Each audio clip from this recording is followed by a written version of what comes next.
On this episode of the DTVC podcast, Jon Cross from the PM Entertainment podcast and After Movie Diner is back, and we're going to be looking at two from Sam Firstenberg. We're looking at Criss Cross, which is a combination of episodes of Tropical Heat, aka Sweating Bullets, that he directed, and then Motel Blue, erotic thriller starring Soleil, Frye, Sean Young, and Robert Vaughn. So stay tuned for that. Also, we open the show with a conversation. It kind of just came out of nowhere, out of the blue, maybe out of the Motel Blue. Jon tells us about Countdown and the woman who was sort of like their version of Vanna White, Carol Vorderman. So a really fun conversation there. I think for our UK audience, you'll probably get a kick out of hearing him talk about that, and then for everybody else, right, we'll learn about a show that we may not have heard of before. I put in a connection between that and a Survivor video. I think it's the I Can't Hold Back song that there's some similarities between Carol Vorderman and the woman who's in that video. So anyway, so that's coming up, and then when we start our second, because we the episode's in two halves. The second half, we have a fun conversation about a place called Grasshopper Junction in Arizona. If you ever do the drive from Las Vegas to the Grand Canyon, we kind of start that. So I think in this first segment, it's like about 45 minutes that we have that first conversation about game shows in the UK, and then we get stuck in on Criss Cross, and then after the break we have that conversation about Arizona and Grasshopper Junction, and then I think that's about a half hour, 35 minutes, and then we get into Motel Blue. So keep an eye out for those timestamps there as well. And then next week, Chris the Brain Kavinsky is back from Bulletproof Action. We're going to be looking at another Firstenberg. I hadn't really planned it out that way, or I didn't intend for it to be that way, but we're going to be looking at American Samurai, David Bradley and Mark DeCasco's classic, with a little Ron Reekin thrown in there too, right? So that'll be next week, that episode. And then we do have our episode for September with Ty recorded already. We're going to go back to our On the Skid series. This time it's our first Oscar winner for the On the Skid series. We've got Morgan Freeman on the Skids. So that'll probably come in the middle of September. So whatever that Tuesday is, it's smack in the middle, because we have 5 Tuesdays in the month of September. So it's the one that's in the middle. That's when Ty will be back on. So we'll have one. I've got to record in between when next week's episode and when Ty's on. So just keep an eye out for that. So we'll have that ready for you. And then DTVC Extra, still probably going to try to do that Marvel MCU Phase 4 one, just because, again, I feel like there's some places I can go with that I think could be a really good conversation. Still thinking about maybe doing an episode on baseball movies, so we'll see. I'm a little behind on screeners and things like that, so it's hard for me to justify watching movies for DTVC Extra when I've got these screeners that people have sent to me that they want me to review. So we'll see. We'll kind of see how that goes. But at least I'm going to try for this week. We'll see. Got a little bit of a busy week here because I'm going to see a Red Sox game in Baltimore on Thursday, and then Sunday I'm going to try and pull off. I'm planning to pull off. Going to see a game in New York to see the Mets, and then come back here for the night game in Philadelphia. So 2 games in 2 cities on Sunday. So we're going to see if we can make that happen as well. But see if I can jam in DTVC Extra in between that. But we'll see what happens there. But until then, it could be a little bit. But my plan is to maybe try to get one of those a month. That's the goal, but we'll see if that works out. On the YouTube channel, you may have seen that I did a Dark Breed episode, or Dark Breed video on the YouTube channel in honor of the late Rick Pepin, who we found out last week passed away. So this episode here that I did with John, we recorded before we found out that he passed away, so there's no mention of that in here, despite him, obviously being the PM Entertainment podcast guy. So he is planning to do an episode in honor of Rick soon, so just keep an eye out for that. You should be subscribed to that podcast for sure. But when I had Chris on, we found out just before, like maybe it was like a day before Chris and I recorded, so we did talk about him a little bit there. Really sad news there. Again, for our action community, it doesn't get much better than PM Entertainment. And so, talking about Rick Pepin, the P in PM Entertainment, the hours of enjoyment that he gave us with the movies that he was a part of making, there's just not really going to be anybody like that. There's not going to be anything like that ever again. And so we really are going to miss him. And really looking forward to that episode that John has coming out soon. I think he's going to have the episode where he interviews Don the Dragon Wilson before the Rick Pepin one, because he's already had that one in the can. So I think I don't know if it's Ring of Fire 3. I don't remember which movie it is that he's doing. It's one of the Ring of Fires that he's doing with to talk about Don the Dragon Wilson. So so keep an eye out for that. I think it has Paul Dano on as the guest. So so keep an eye out for that as well. So again, make sure you're subscribed to the PM Entertainment podcast there. And then I guess I was trying to think. So in terms of the YouTube channel, so we just had that Dark Breed video. I think I'm going to try to get a one-man force one up. Not this week. Definitely not this week with everything else I have going on. But maybe next week we'll see. Again, at the least I want to try to get one video a month for that as well. If I can do more, we'll see. And again, the podcasts go on the YouTube channel as well, so that's content too. Yeah, and then the site, we just posted the Dark Breed review episode again in honor of the late Rick Pepin. So that's our 51st PM flick on the site, 61st Cole S. McKay movie. So I think this week it looks like we're going to do Devastators, or The Devastator, I think it's called. Had a few different names on there, but Rick Hill movie starring Cirio H. Santiago. So recently I was a part of Bulletproof Action's, a part of their Actionversary celebration. They did a top Cirio H. Santiago movies. So I gave my list of my favorite 5, and I hadn't seen Devastator before. It did slide in, I think, at 4 on my top 5. And then I did a quick write-up on Dune Warriors. So that was a lot of fun. That was kind of my introduction to Cirio H. Santiago without knowing I was being introduced to him. So kind of a fun story from high school that I tell in that review that I did there. So keep an eye out for that as well. The moment it hits socials, I'll start posting it on all my social media, sharing it on my social media as well. But that was a really fun thing that I did there. So but my review for Devastator, that's probably going to come this weekend, and then we'll see what reviews will come up to that, and again, hopefully try to get some of these screeners up as well. I'm trying to think if there's anything else. I should also point out for this episode here, there's no way that John and I can talk about these movies without talking about spoilers, so just keep that in mind. I know Criss Cross is on Tubi. And then Motel Blue is I think I had to get it. I don't remember. It might have been Cinemageddon or something like that. It's not as readily available to find. So you may have trouble finding it. But just keep that in mind, that there's no way for us to talk about them without giving them away. So there are spoilers there.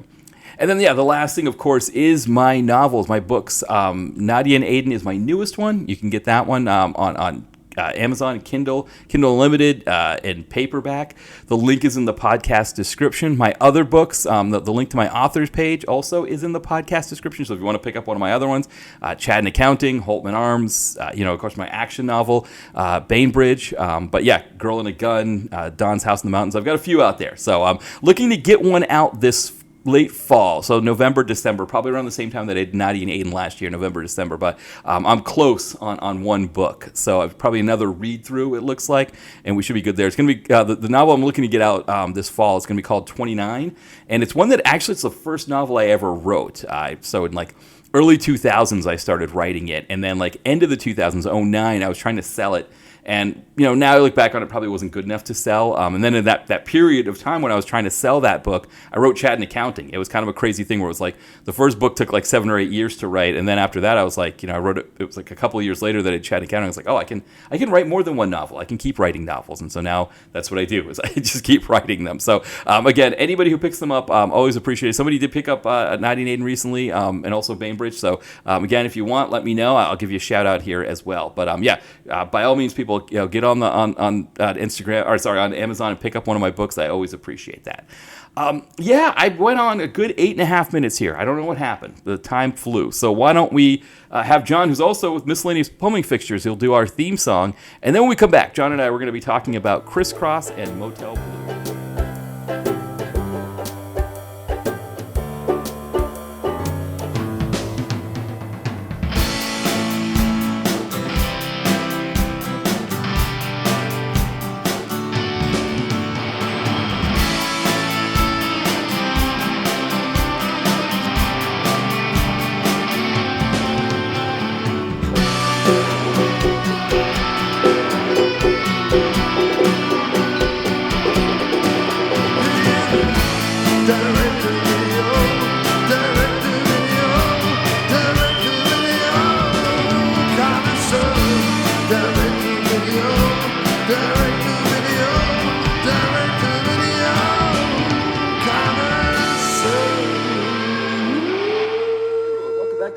Radio Connoisseur Podcast. As always, this is Matt here, and I am joined once again by a very special guest. We've got Jon Cross from After Movie Diner, PM Entertainment Podcast, and of course, Miscellaneous Plumbing Fixtures, where our theme song comes from.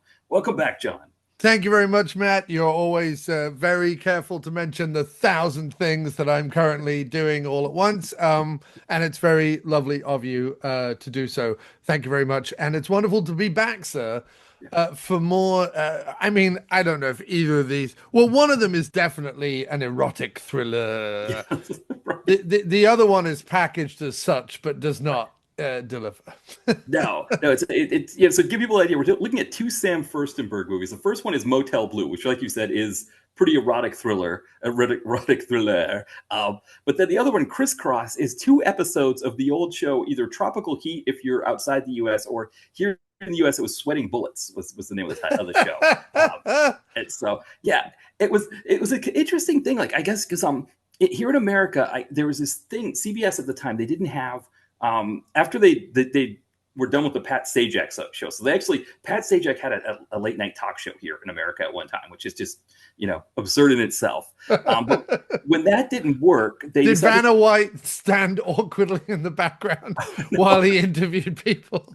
No. Like I can't do a show without Vanna awkwardly standing by. Yeah, it was like his snarky self, but doing like the kind of like the Carson kind of thing with like the bits and all that stuff. And it was like it doesn't work when you don't have just like middle America flubbing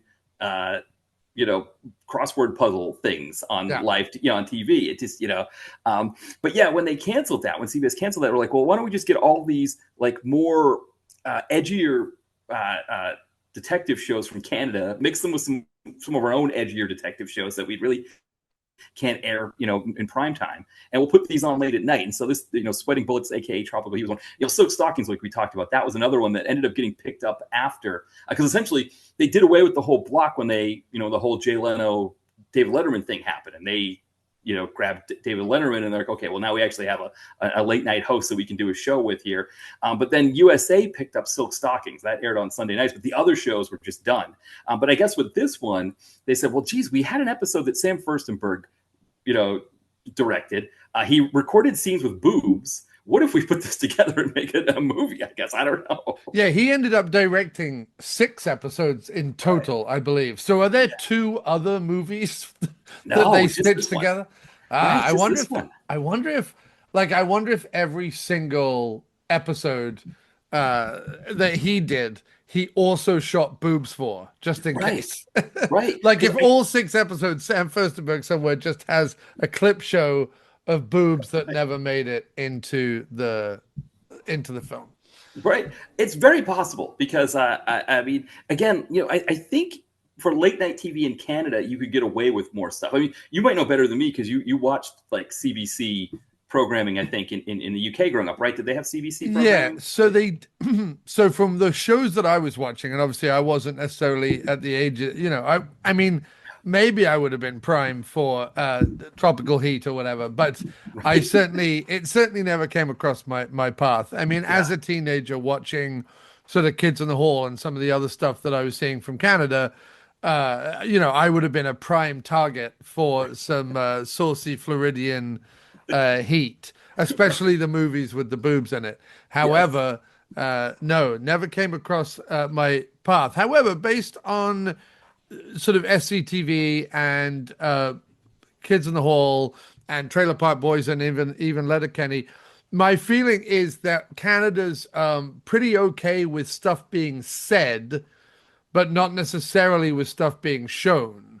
So, all of those shows I just mentioned have incredibly near the knuckle and sometimes, way past the hand type commentary. You think of some of the Kids in the Hall sketches that were allowed on TV, uncut, in Canada. So I think Canadians are fine with stuff being said, but I don't know, because I didn't grow up there, but I don't know. I don't think that their boobs are plenty. I don't know, because my feeling would be is if Canadian shows were boobs are plenty, every teenage boy in the Western Hemisphere who speaks English would know the Boobs Aplenty shows from Canada, and I can't name a single Boobs Aplenty show from Canada. There might have been plenty that were filmed there or starring Canadians, but Boobs Aplenty, Detective Heat, or whatever, you know what I mean?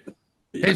His name is Jeffrey Boobs, and he and he's in Florida Heat. Right. He is Boobs Aplenty. Yeah, that was great. Yeah. With his ponytail, everything. Yeah, What I remember, so I lived. Boobs Aplenty, Canadian TV show, filmed in Azerbaijan, Syria, and Sri Lanka. Right. And you're like, what? Did Canada TV just have money to ship people around exotic locales? Anyway, sorry, I'm burying the reveal for later. But anyway, carry on. Yeah, well, no, because so I lived where I grew up in Maine. We were far from the Canadian border, so we didn't get CBC. But if you go further north, so like I had a summer where I spent near the University of Maine, where I was staying with some friends, and they got the CBC channel.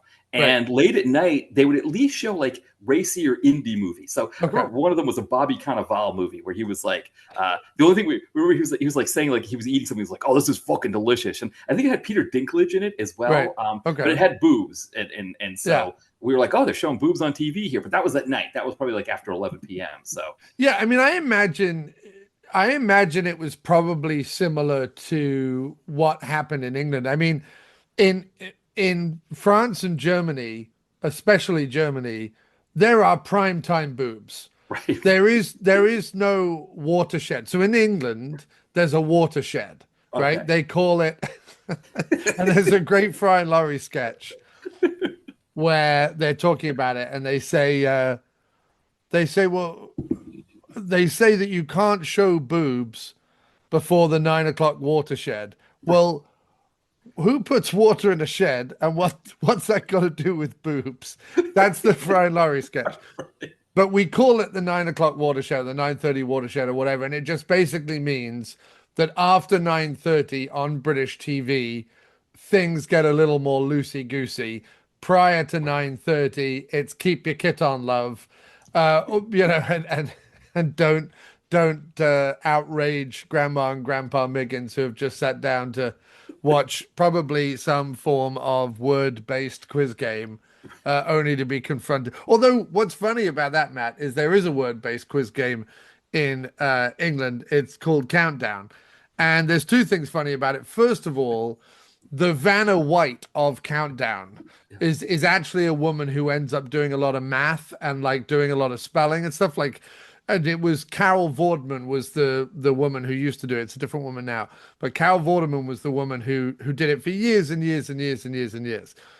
And what was funny about Countdown, there's a couple of things for all your British listeners and for all the Americans who after this will be Googling Countdown Carol Vorderman. So she had to do like quite insane maths, and she had to do quite a lot of spelling and quite a lot of how many words can you get out of this one long word kind of thing, anagrams, whatever you want to call them.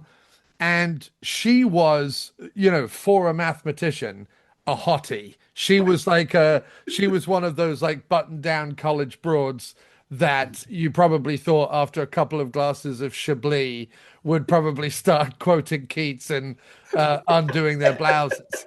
That's sort of the stereotype that she was meant to be. You know what I mean? She was meant to be, she wore spectacles and had her hair back, but she was sort of exotic as well and kind of sexy in a sort of, well, she's a British mathematician way. You know what I mean? Yeah. I've seen a picture of her. And one thing that if you look at like some of like the older images, like when she had kind of shorter hair, like later on in the she looks almost like the leading lady from Survivor's. I think it's the I'm So High or the High on You song, where he meets a hot woman in the library and then he dreams of her dancing in front of him while he's playing concerts. I mean, she looks kind of like that, but in the later ones. That's so.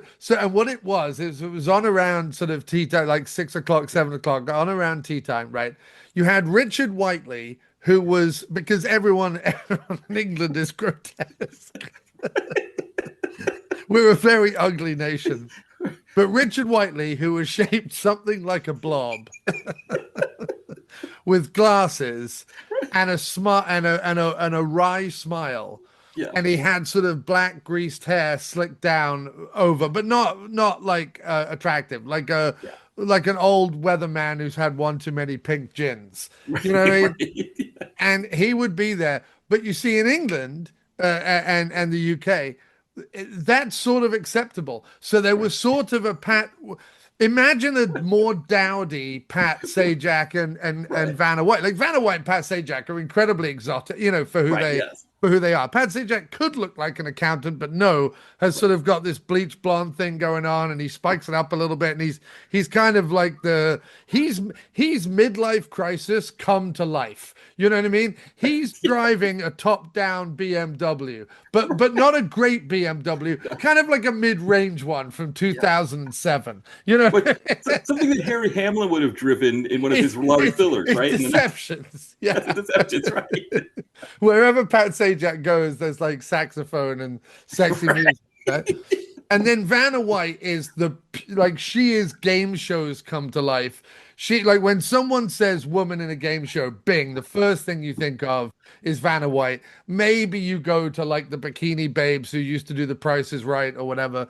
But Vanna White she's the queen of, like, no one's taken the crown from Vanna as to the queen of game shows. I mean, right? No one's doing. Oh yes, no, you're absolutely, because the thing with what they called them Barker's beauties. You don't really know any of them by name. I think there was one named Jan. Barker's beauties, right? But Vanna White, you know her by name, right? She's, you know. But it's what's so funny is that what is you very common to both the UK and America. What binds us, Matt? What is the ugly, ridiculous male. Yeah. With the hot totty, right? Yeah. Be it blonde and glamorous, or be it buttoned up and brunette, like the wonderful Carol Vorderman, who you knew, and by the way, it became a joke. Like, once the sort of knowing late 90s and early noughties kind of came to be, where everyone was like, we all fancy Carol Vorderman, right? Nudge, nudge, wink, wink. Like, once that became known, she used to play up to it. But it was where we started with this was, I was like, oh, no one wants to like outrage Mr. and Mrs. Miggins, who are sitting down for pie and tea after dinner to watch Countdown. But my whole point is that was like, to your grandparents or even like older parents' generation, Carol Vorderman and Richard Whiteley were sort of like hot sex for that kind of older generation. They were like, you know, Richard Whiteley would make a slightly ribald comment and sort of chuckle. He'd kind of he would make like a funny little laugh, as if to be like, oh, well, Carol's sweater puppies. You know, he would make some sort of ribald, slightly, I mean, it's very Pat Sajak, but just sort of blobby in English. Anyway, that was our grandparents' porn. You know, like the grandmother was like, oh, Richard Whiteley's so cuddly, I could take him home and just cover him in kisses. And then the husband is like, oh, Carol Vorderman, look at the nooks on Kaz. You know, that's so those are the two grandparents, and the Countdown kept them very happy. There was one weird thing about Countdown, though, Matt, that bothers me to this day. Yeah. So behind the desk, there was a huge clock, right? And it was a light-up clock, because it was turned on to signify the amount of time you had left to do the clues, because you only had like 30 seconds to do the clues.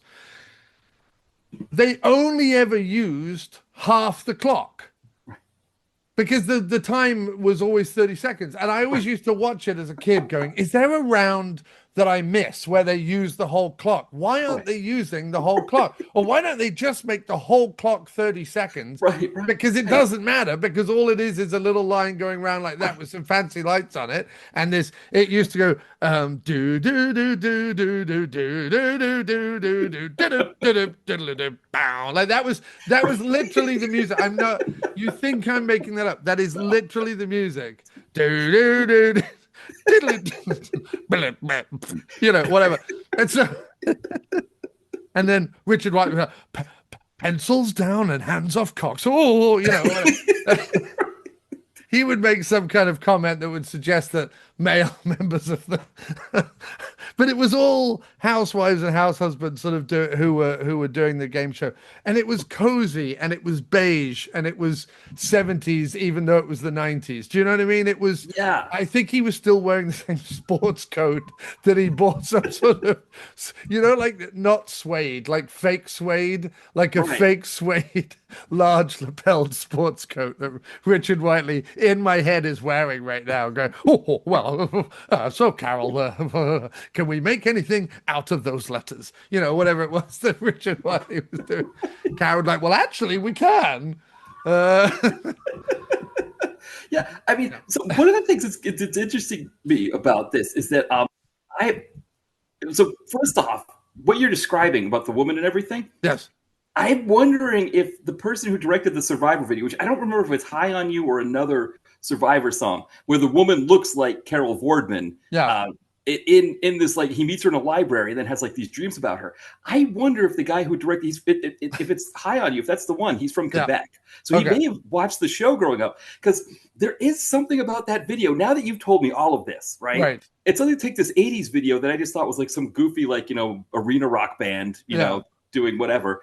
And it turns it into like, oh, was the director playing out his fantasies from watching Vorderman and Whiteley, in the library. Right. Yeah. Probably. I'll have to find the video and send you the link to it if it's the right one, because she looks similar. You know what I mean? Like, especially like the older version of her where her hair was like kind of shorter and teased. Like yeah. Well, because it's sort of a type. Right, you see it in, and this, to tie it back to like the silk stockings and the tropical heats of the world. When you start taking those shows and putting them on Skinamax or Showtime, and you start making them softcore. Right, you start actually adding boobs and whatever, because that's what happened. These kind of shows that no longer would play in a sort of post-Sopranos world or whatever, they either went to something like USA and became Burn Notice and all Suits and all those kind of shows, or they went to CBS. Has a few of these kind of things, but once they went from that, they went to Showtime and Skinamax and became softcore things. And the brunette with the glasses and the tight blazer with the short skirt and the, that kind of look is a look on one of those shows. You know what I mean? Yeah. She's the one that by the end of the episode is pulling the pencil out of her hair and unleashing her sweater yams. Exactly. So I looked it up, and it's I Can't Hold Back. And the person who directed that one, his name's Robert Radler. I don't have a location for him. So, I feel like he could be from the UK because his wife is named Kitty Radler, which sounds like a very UK name. Yeah. Oh, hello, we're Kiddly Radler. Yeah. Exactly. Kiddly Radler, and I raise horses for Papa. Yeah. Right. But here's some funny connections with this Robert Radler. Okay. He directed 2 Substitute sequels, 3 and 4. Oh, nice. He did a Silk Stockings episode, 2 episodes of Silk Stockings. Everyone, Matt, everyone has done. Anyone we're looking up, us direct-to-video guys, anyone who's when the corners of IMDb that we bounce around on, they've all done Silk Stockings. Yeah. Yeah, so he's done that, but also Showdown, the Billy Blanks movie. I mean, tons of like Best of the Best 2, TNT with Olivia Gruner. So he's done like all of these like direct-to-video movies. You think, Matt, you were accusing him of secretly whacking off to British game show host I was Carol thinking, so it was I think it's the 3rd thing he's done as a director. It was like his 2nd or 3rd thing. He did he did Bad to the Bone. He actually directed the Bad to the Bone video, which I don't remember that one. Yeah. And then he did he did Graham Nash, Innocent Eyes. He directed so I'm wondering if he did the New Monkeys. He did episodes of the New Monkeys. So he's and of course Best of the Best, the original Best of the Best. So I feel like he's a Brit, and I feel like he made that was his 2nd thing he ever did, was that Survivor video. I Can't Hold Back.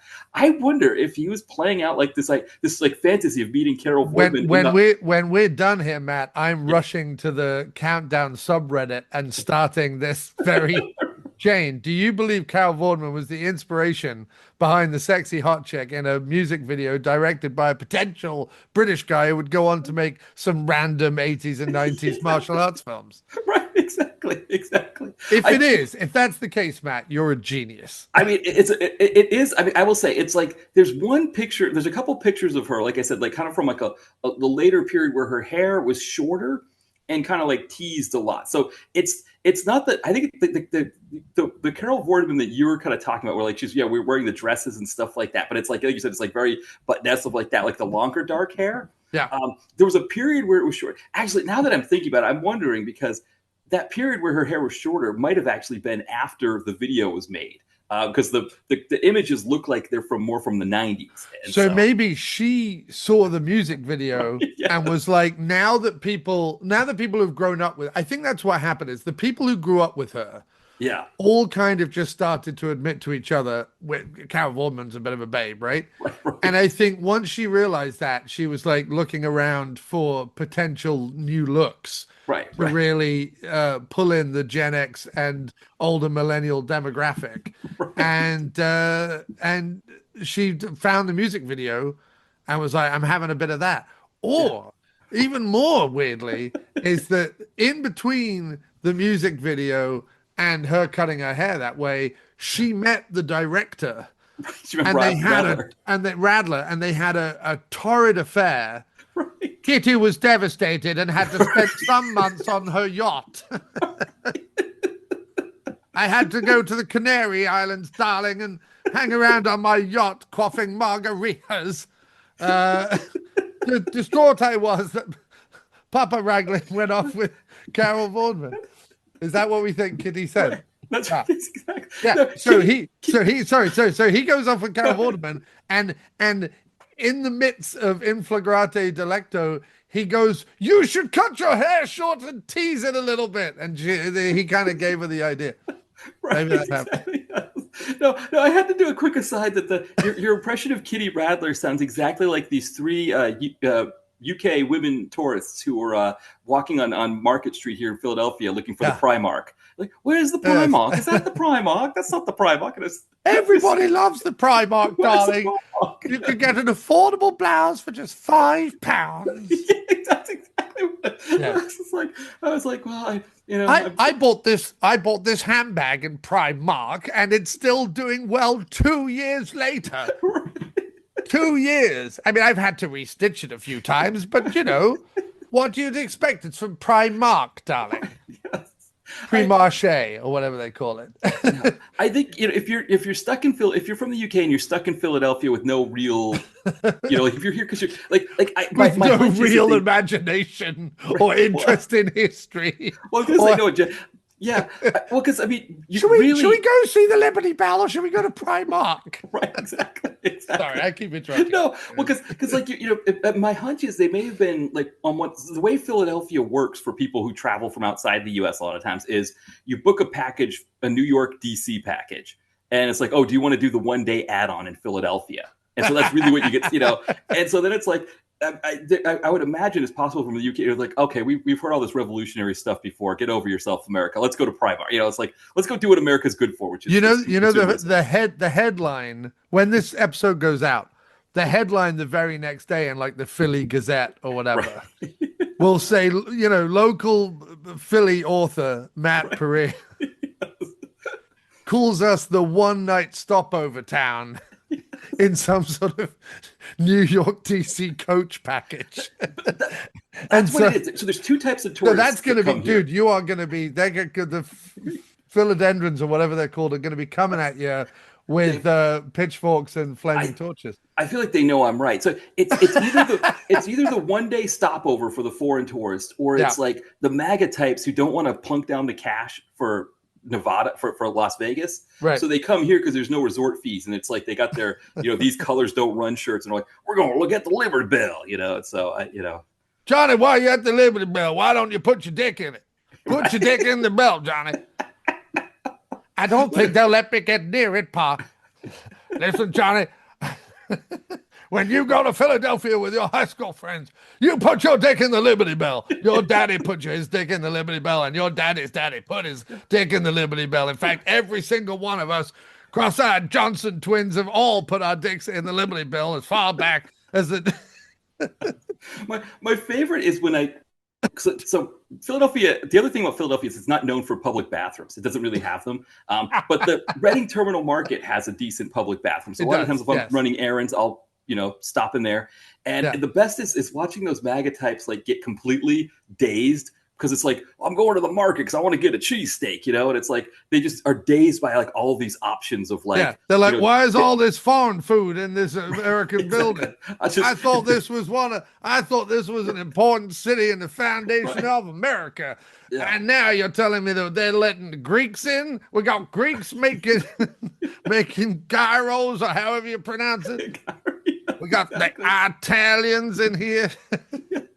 Well, and the best is like I think a lot of them are from places that have like 5 people in the town. Yeah. So they're not used to being around these big crowds, and it's like they just stand and they don't really understand how much space they take up. And it's like this is an aisle. This is not a standing place. This is not this is get the hell out of here, redneck. Right. Papa's trying to get. It's my own fault too, but. Yeah, there is a point where it's like, Matt, you should just do like some of the other local Phillies do. Just find a corner between 2 buildings and go to the bathroom there instead of trying to while they're going through the market at noon when everybody's there for lunch to try to use the restroom in that vicinity. But no, officer, I'm just I was just admiring I was admiring the cement work on this rather beautiful building. How old did you say it was? 300 years? Oh, right. So it was just made yesterday then. Do you know there are buildings where I come from that are almost 2,000 years old? I wonder if I affected an accent. I wonder if like the cops in Philly would be so impressed that they'd be like, no, we can't, I would just show them pictures of Carol Vorderman. Exactly. Have you seen like Carol Vorderman? The long hair or the slightly teased shorter hair? Which is doing it more for you, officer? Yeah, and I wasn't urinating on that corner of the building. I'm sorry. Yes, next time you're right, I will. I was trying to put my dick in the Liberty Bell because my dad did it, and my dad's dad did it, and my dad's dads did it, and then suddenly the cop also goes cross-eyed, and he's like, "Are you one of the Johnson twins?" And then the cop and him go out for margaritas. And end up having like a regretful night of sex, which they both never talk about the next day, but which haunts them and scares them for the rest of their life. And then they have to, overturn people's rights and things. Right. We got there's the Hard Rock Cafe near there. And I remember my mom was visiting, and Jen and I thought it would be fun to go because my mom likes to do the Hard Rock Cafe. It was like, hey, why don't we do it? And of course you get the questions from the waitress. Where are you from? Well, we're from 2 miles away in South Philly, but it's like one of those things where it's like you get to be a tourist, and I don't know if when you lived in New York, if you did the Hard Rock ever, if it was like you gotta, No, we never did the Hard Rock because if my parents tried to do anything or take us to anywhere to well, first of all, my parents have no interest necessarily in the sort of chain restaurant, Olive Garden or Applebee's or whatever is not going to be my parents' bag. Particularly, and my mum also likes to do that thing of being like, well, I've traveled everywhere, darling, so I know how things work. Let's find this random cafe that's only open between 4 and 8 on a Wednesday evening. That's in some backwoods in Staten Island. She's like, nobody would be. It's such a local thing to do. Let's go do it. And you get there and wait 17 hours for it to open to be fed some stale pizza that smells faintly of cat's piss, and you're like, I'm so glad my mum brought me here instead of taking me to the Hard Rock Cafe. But no, to be honest, I mean, yes, did I have to take people to Times Square and be like, all right, everyone, you've seen Times Square, can we leave now? Yes, I did have to do that. So I did have to do the reluctant tourist in my own town thing. But the nice thing was for me was that a lot of those places, whether it's 14th Street or Times Square or the Village or whatever, a lot of them I saw very late at night. Like that was the lovely thing about living there. So and say what you like about Times Square and say what about what it used to be and what it is now and da da da da da da da da da. It's still fucking magical at night. All those fucking screens up and shit. And if you've got the right music in your headphones and it's that slightly balmy kind of late August evening and you're walking through Times Square, I can't deny it. There's a magic to it, you know? And so I didn't mind too much being a tourist in my own town. I mean, we still go down there. Kim and I, we love to do we love to sail. There's a sailboat, the Adirondack, that goes out from Chelsea Piers area and goes down to the Statue of Liberty and comes back around and stuff. It's a big schooner, and we just like to sail. And obviously, we don't have the money to actually own boats or sail or do anything like that. So we still occasionally go to the Adirondack and do that. And that's being a tourist in a town that Kim lived in for over 20 years. And we've done that trip on that boat 5 or 6 times. We love that trip. So, you know, we still do that stuff. I like touristy New York. I think it's a great tourist town. So much to see and do. Empire State Building is legitimately great. Top of the Rock is legitimately great. The Ellis Island and Statue of Liberty and Times Square, like all these things are legitimately like worth doing. And then the next level down is if you've seen a few of the more seedier 70s and 80s movies, you know what I mean? You kind of want to go to some of the other parts of the island that are, you know, a little edgier, but let's be fair, it's all fucking Disneyland these days. Right. Well, one thing I would say too, one thing, you know, like you talk about going to the Statue of Liberty and you mentioned Staten Island. I think you've done this as well, as going to see a baseball game. Staten Island Yankees, brother. Yeah. Yeah. Now they're the Ferry Hawks because they got rid of the but they still play the same location.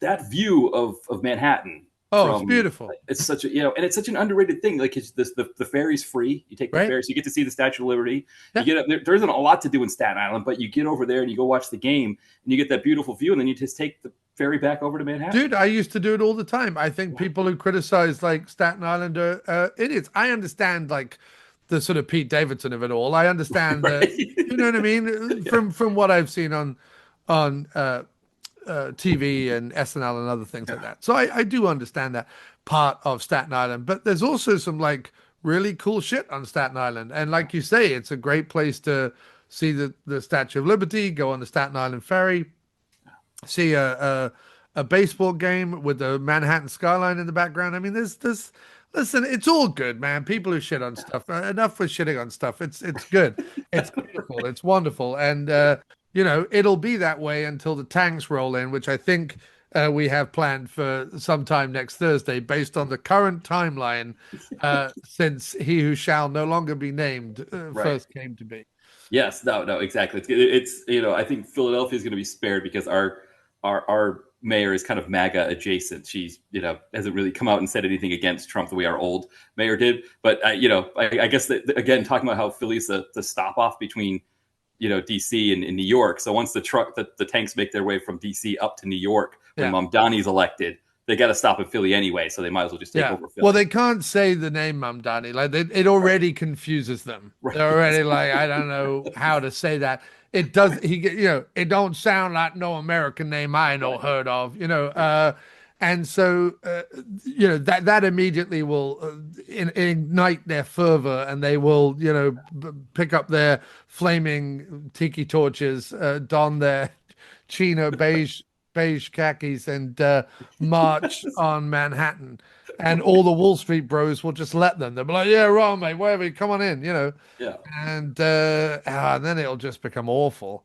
Yeah. But, you know, that's when you want to go to Staten Island, because you're like, no one's going to bother going to Staten Island. Right, but then you can still get a bit of New York right there on the Staten Island. Either that or City Island, because it's the one that doesn't get mentioned very often. No one really talks about City Island. There was that one movie that was called City Island. That's the only existence people know of City Island.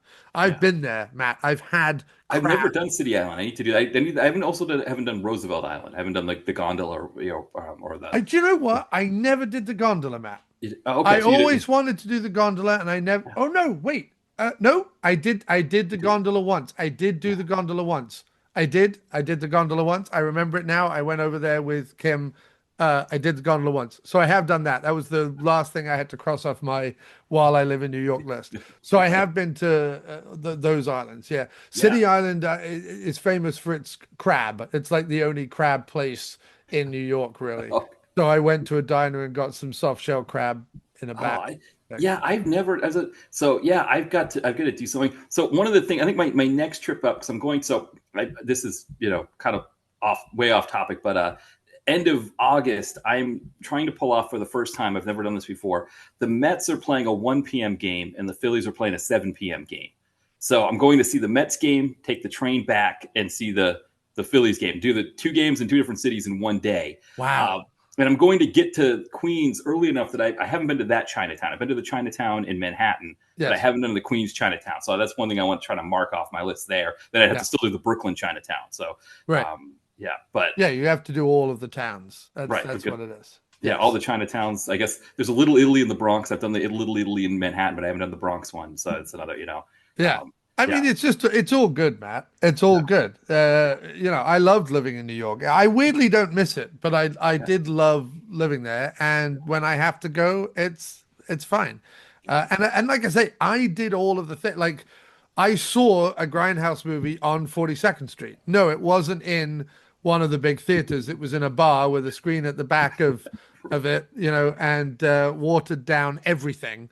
Not just the beer, everything was watered down. yeah, The whiskey was suspiciously blonde. But but I saw it. It was projected, and we saw a Grindhouse movie on 42nd Street. Like I've done everything I wanted to do, yeah. having seen all those movies that we love, whether from Taxi Driver to Shakedown and everything in between.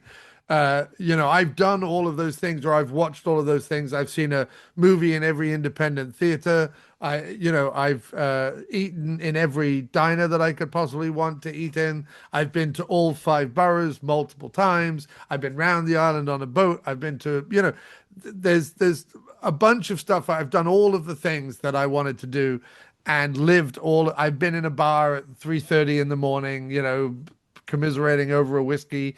I've done everything that I wanted to do, man. And so I'm happy. I'm done. It's good. Because the thing with New York, and I think it's probably the same with every city, is that you either become a lifer, in which case you accept everything that it is, not just all the good stuff, and you just kind of hunker down and be like, well, I guess this is where I am. Or you get the fuck out of the way for the next generation. There just isn't enough space for everyone to hang around for like 20, 30, 40 years and then decide to leave. Like do your 10 or 20 years, whatever you want to do, and then get the fuck out because people are nipping at your heels. And I was fine with that. I was ready to move out to the country. Yeah, I don't, I wonder because, obviously being from Maine originally, it's funny between my wife and I, because I've been here about 10 years now and I haven't quite gotten to that point yet where I'm like, okay, I'm done with Philadelphia. Of course, Philadelphia is smaller than New York too. So, the times I've been to New York, it seems like Philadelphia is a little easier to Yes. manage for stuff. But yeah, I do wonder in 10 years. And the other thing too is I see people that are elderly here in Philadelphia, and Philadelphia seems to be a little bit better for the elderly, I think, than other cities. Like, like the buses, they're a little bit better at like, getting people on. I mean, you still, crossing the street here is not a fun thing. I can't imagine what it would be like when I'm in my 70s if I get that far. So that is one thing I do think about is like, when I get to that age, this city, as much as this city is probably out of all the cities I've ever been to here in the United States, this one's probably the best for the elderly, it seems like. Even then, I still kind of wonder, like, how much I'm going to be able to manage it. And so that is something I have to think about because, I'm going to be, I'm already 46. And so, 15 more years and I'm 61 is at a point where I'm like, okay, maybe, And it's all right to maybe, be a lifer as well. I just yeah, mean if you're in a situation like what Kim and I were, where instead of our bosses getting older, our bosses were getting younger and we were staying in the same right. Yeah. roles. At a certain point, you just kind of go, come on, Yeah. let's have a slightly easier life. But Yeah. we moved, only 90 minutes. Like I can get to the city, very quickly by train from where I am. So she's never far away, Matt. She's always in my heart and in my hands on occasions. Right, exactly. And I mean, city like Philadelphia, or city like New York, it's like you start to feel the gravitational pull, as you're either going down 95, or down the highway, or you're like coming from Yeah. the south, like we are here. It's like mid Jersey, like you get past Trenton, you start to feel that you're in the kind of the gravitational pull of New York City because it's so big. And so I imagine where you are, you don't feel it so much being out in the country, but like it doesn't take much to like get, like you said, you go to the train station or something like that, and suddenly you're feeling like you're getting close. Yes. Yes. I agree with you 100%. I was trying to look up the lyrics to that song. New York. Oh, right. What's Yes. the word between concrete and what dreams are made of? Oh, New York, concrete, what dreams are made of. What is that middle word? Concrete. Yeah, concrete. Yeah, I don't know if I ever knew what the lyric was. No, but anyway, that's what I was looking up.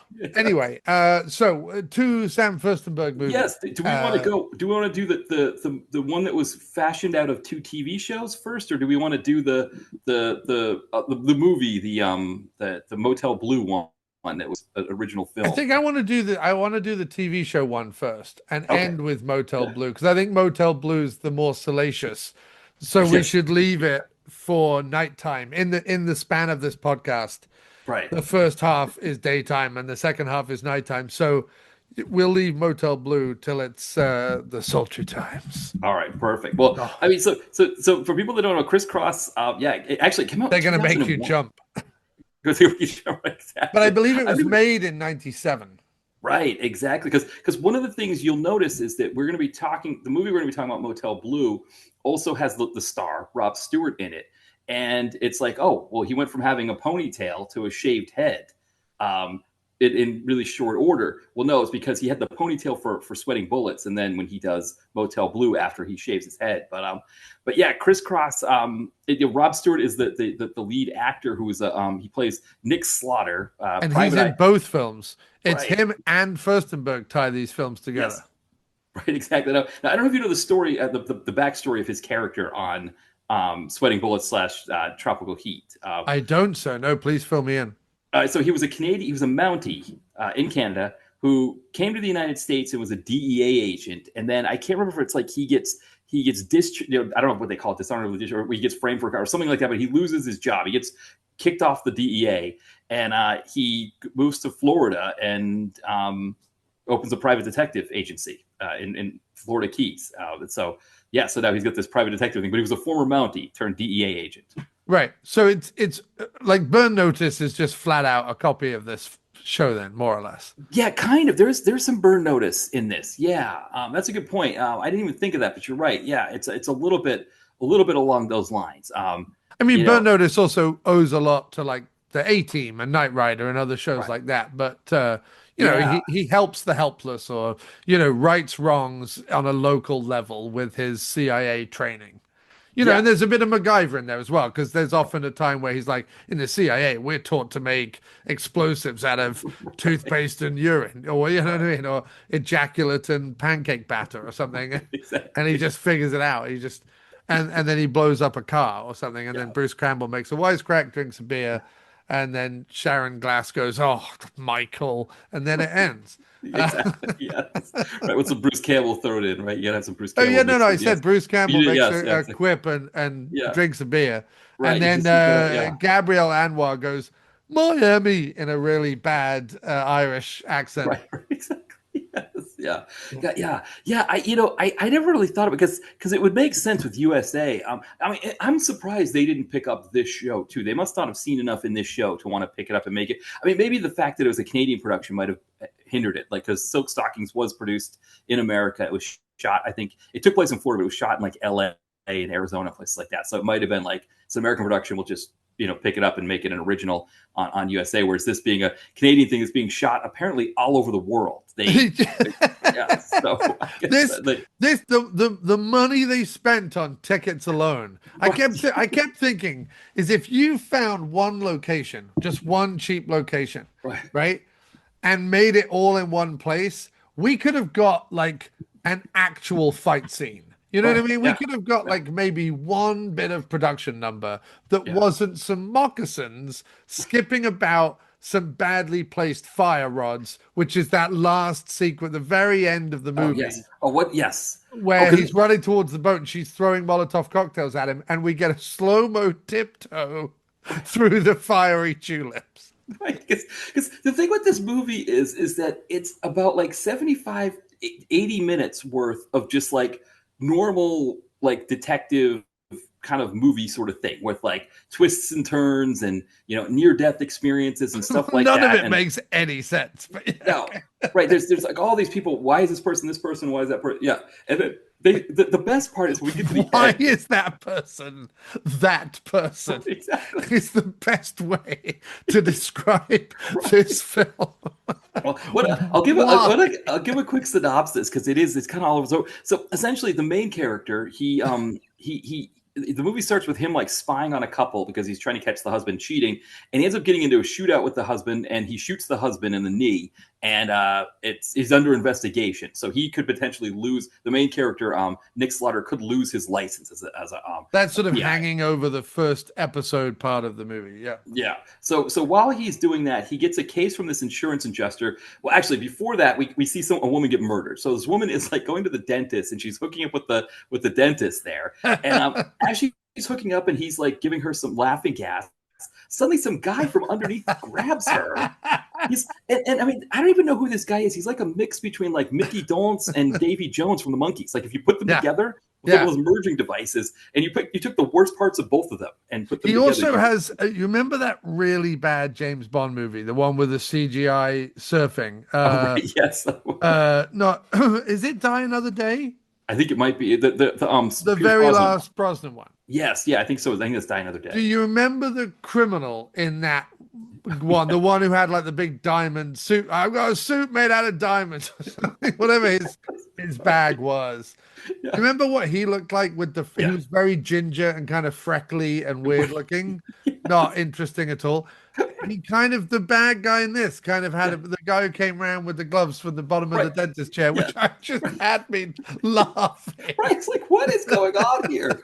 So, well, no, you put it perfectly earlier. Yeah. Why is that person that person? Like, why is he?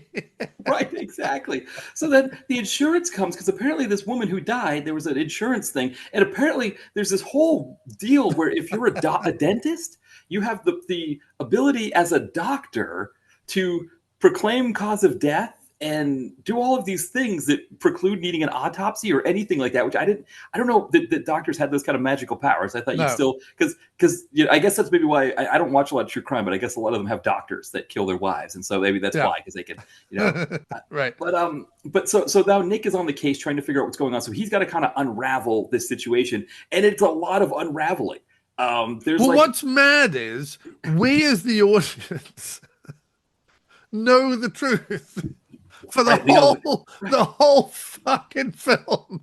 And I was like, please let there be a twist. And there was no twist. It was the woman and the two guys. Like, but that's who it was. And we know that's who it was. There was no, but then it was like I was going mad because every time I was with the criminals, I was like, why haven't you left yet? Right. Like, why wasn't your plan get on the boat, leave, kill the two guys over the ocean, right, and sail away with the money? Why was your plan to hang around on this island and start madly circuitous and confusing routes to get back to what we already know? Well, because one of the things when the insurance woman first shows up, she tells Nick Slaughter, "You've got to solve this case within this amount of time. Otherwise, they're going to pay out the money. The insurance company's going to pay out the money, and we're going to be out of luck."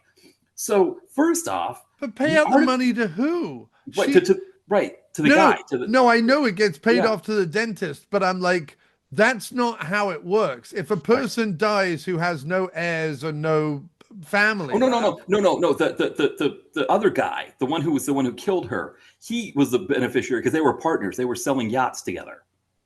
Oh, okay. But even so, that's a little. It's a little bit. That's a little. I'm just going to put out a life insurance policy for $2 million on my coworker, my colleague. Yeah, it's just weird. But again, it's also pointless because the body, the body isn't even the body that we need to care about. Right. But the body isn't even the body. The body is someone else's body. And then also too, the timeline doesn't matter because suddenly it's just like, oh, you know what? They're paying him out anyway. They're just giving him the money. They've given he's it. like, well, I'm going to go stop him. Nick's like, I'm going to go stop him. He Doesn't goes, she? Doesn't she say with a really straight face? She goes, "It's called an expedited payment." right? Yes, exactly, exactly. I'm like, it's called bullshit from a writer's bar. Right, exactly. Because it's like, and I mean, there is so much of this. I mean, so you get to the very end of the movie, and we think, okay, he's caught her, he's caught the woman, and so they bring in this guy who was like, who did like guest appearances on 2 Highlander episodes, the guy was, and he's definitely a guy that you could see with like because he's from England, so when he has his English accent with a big broadsword, it's like, oh, great, he's an immortal, he's going to fight Duncan MacLeod, but here he's like just some nerdy geeky guy, and he doesn't recognize her. And we're like, well, why doesn't he recognize her? That's weird. And then Nick Seller's like, oh, by the way, there's a plastic surgeon in town. And it's like, and I looked to see if this plastic surgeon had done other episodes, because maybe that would have been a thing. Like, oh, this is a reoccurring character. Okay, this makes sense. No, they just decided to pull this plastic surgeon thing out of nowhere. Absolute gobbledygook, Matthew. They were like, well, she's thought of everything. This was the other thing. This was what was so fucking hilarious, is that all the way through the movie, they were like, she is the brainiest person who has ever existed. She has outsmarted us at every turn. And I'm like, she's staring you right in the fucking face, right? Because instead of, as I said, getting on a boat, killing the guys in international waters where none of it fucking matters anyway, and then carrying on till dawn to live your life in the Seychelles, quaffing, daiquiris or whatever, instead of doing that, you hang around, which is all part of her big plan, Matt.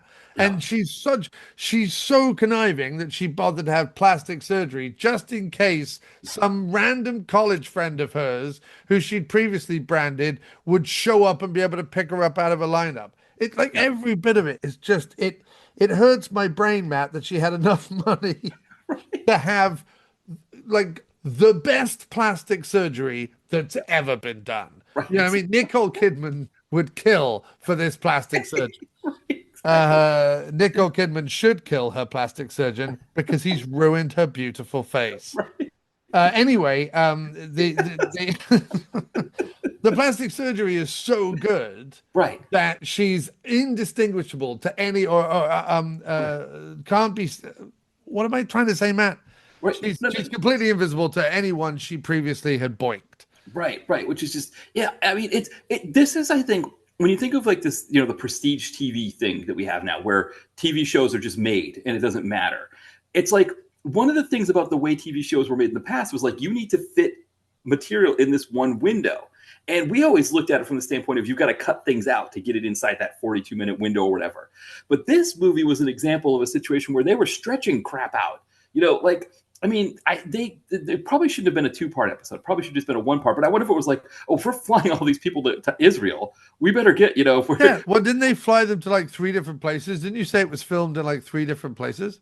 Right. Well, I think they said like some of it was. So here's the thing. I think the episode itself was filmed in Israel. Right. And then I think there's like footage that was filmed in like Mauritius and like I don't know, Mexico, so like, but I think some of that was because they used the opening for the show in the movie. So I think some of that, so it was like, I think that the proper, like the major footage was in Israel. But I mean, I'm guessing like someone like Robert Wisden, the guy who played Zach, the kind of the goofy guy who didn't recognize her at the end, English actor. It's like, well, I guess if we're flying him all the way out here, we might as well, and it's like... Yeah, it's ridiculous what they spent on plane tickets in this movie. My favorite thing about this movie is that I want everyone to go to IMDb and look it up. It's spelled Criss, Criss, Cross, like my name, Cross, from the files of Tropical Heat. Right. By the way, Criss Cross, I mean, I know what they mean. They mean like, oh, he's been double-crossed or whatever. But or he's been crossed once, crossed twice, and crossed back again the other way. I don't know what they're trying to say, but it doesn't make any sense because there's no crisscrossing. There's barely a double cross. There's just a woman who's like, I'm going to fake my own death, make $2.5 million, shoot the people that hang around on some island for ages, shoot my accomplices in very obvious ways so that everyone is like, it's got to be her. call myself another name, and that's perfectly fine. You could just say my name's Sandy now, and everyone's like, I guess she's Sandy, and we have no idea who she really is. I guess that's just the way taking on new identity. You call me Sandy now, Matt, in case I one day have to get away with murder. She's paid for plastic surgery to have plastic surgery on her face. She's made a measly 2.5 million, which really doesn't seem worth all this trouble, right? Yes, right. Like, Well, yeah. Anyway, well, I was going to say, I mean, the other thing that's fascinating about this is that we talked about this. Like, so if you go to Tubi, yeah, this movie's on Tubi, but also the TV show is on, so you can compare the episode. And one, the quality isn't as good. Like the episode of the quality of the episode is like grainier. And so I don't know what the deal is with that. But this movie, they somehow cleaned it up. So I don't know what happened there. But the other thing is, like we talked about, there's that opening love scene. You can see a woman's fully, fully boob. I don't know how to say full frontal nudity. That's the term I want. yes. Whereas Fully in the bare TV breasts. episode, right, Her breasts it's there. are bad. Yes. Yeah, in the TV episode, there's kind of more side boob. I mean, it's too racy for American TV, so it would have been cut for American TV. But for Canada, maybe late at night, you could get away with that. Bit of side boob. Yeah. The actual, but that's the only really like R or X-rated kind of thing in the movie. Like they're really like that. The main character, that main the Sandy / Monica or whatever her name was, she's never naked at Eddie. Like No, it's the she guys she wears negligee. Right. And so I was saying before quickly. So for IMDb, I urge everyone to go there because the first review of this movie, the first review of Criss Cross, has the wonderful. First of all, he gives it 1 out of 10. I think that's harsh, Matt. Right. Yeah. But he says absolute toilet. Yes, I guess that was the second one for me, but I still see it here. Yeah, this is great. Which is the next Steven Seagal movie, I understand. Absolute toilet. Absolute toilet. Steven Seagal is Jeff Toilet in Absolute Toilet. So Absolute Toilet, a stupid, really dated, confusing. Well, when did he watch it? 2007. Well, it would have been dated in 2007. It was made in 1993 or whenever. Right. Anyway, right. A stupid, really dated, confusing pile of garbage. The plot is based around a cheesy and cliched Hawaiian shirt wearing, ponytail sporting, private eye dick who gets caught up in a murder mystery in inverted commas, which is supposed to be set in Florida but was filmed entirely in Israel. Dreadful acting, ridiculous scenarios, and laughable dialogue. The main character, Nick Slaughter, even does a voiceover throughout the film like Colt Stevens does in The Fall Guy, just to explain what the hell is going on. I saw this on a UK cable channel. That's why he says absolute toilet. That's right. So and if it weren't for the batteries in the remote going, I would have turned it off after 10 minutes. It gets 1 star for an incredible pair of breasts in the very first scene, which belonged to an uncredited actress. Apart from that, it's a waste of anybody's 90 minutes. Ignore at all costs. 4 people found that helpful. But the funny thing is there are 20 thumbs downs. 20 people found that unhelpful. Right. This is what I don't get. Is that like, how are you so invested in white knighting Criss Cross that you're giving thumbs down to that review? There's Rob Stewart's kids and grandkids. It's a bunch of like insufferable progressives. Right. Who are just like, we feel like we need to support Criss Cross for some spurious reason. Right. Because I don't know that I called it absolute toilet, but I'm certainly not giving a thumbs down to somebody who is calling it absolute toilet. Like, I don't, it doesn't, it's not, yeah. If you're calling Criss Cross from the files of Tropical Heat, it's like, it's so funny because it assumes, right, that Tropical Heat is such a big fucking deal. That this movie, I mean, it's so stupid. However, I will say this. I thought this movie was tons of fun. Yes. I thought it was campy, silly, and witty. I thought the little banter and the sort of Sam Spade cliche quips, I actually thought they were really fun. Yeah, I mean the show is a fun show. I used to get a kick out of the show. I mean, I like Rob Stewart as the hero, as the main detective. He was fun, Nick and at least Slaughter. Nick Slaughter, right? It had the energy of the fun of that show, but it Right. also shows you like I mean, with these shows, it's because they were all trying to stretch crap out for all these long. I mean, this was not an hour and a half worth of material. This was like you said, like it should have been. And I mean, again, the way this thing falls apart on the dock at the end, where it's just like, Well, I would have added more boobs throughout the whole movie. right, exactly. Then I would have edited out 20 minutes of gobbledygook. Right. Well, because That helps nobody. right. I mean, like for example, I don't know, like if the people making this movie was like, we're like, oh hey, we got Robert Wisden from 2 Highlander episodes. We need to have him in this episode. And so it's like, oh, we're gonna add this third character, Zach, just so we can get Robert Wisden from Yes. 2 Highlander episodes. I refuse. I would demand more Wisden. There was a guy up in Canada. It was like, more Wisden, eh?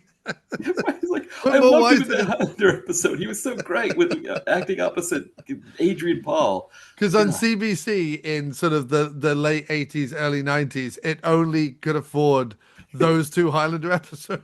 Right. So Robert Wisden was like the king of Canada at that time. And they were like, we got to put more Wisden in. What about boobs, eh? No, we don't need boobs. Just more Wisden.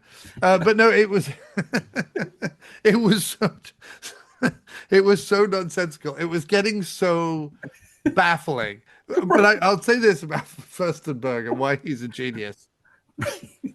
Is he took all the silliness of this plot right to the edge. Right to the edge. He's teetering on the edge. He's hanging on the edge like Gary Daniels in Rage. Hanging on the edge of ridiculousness.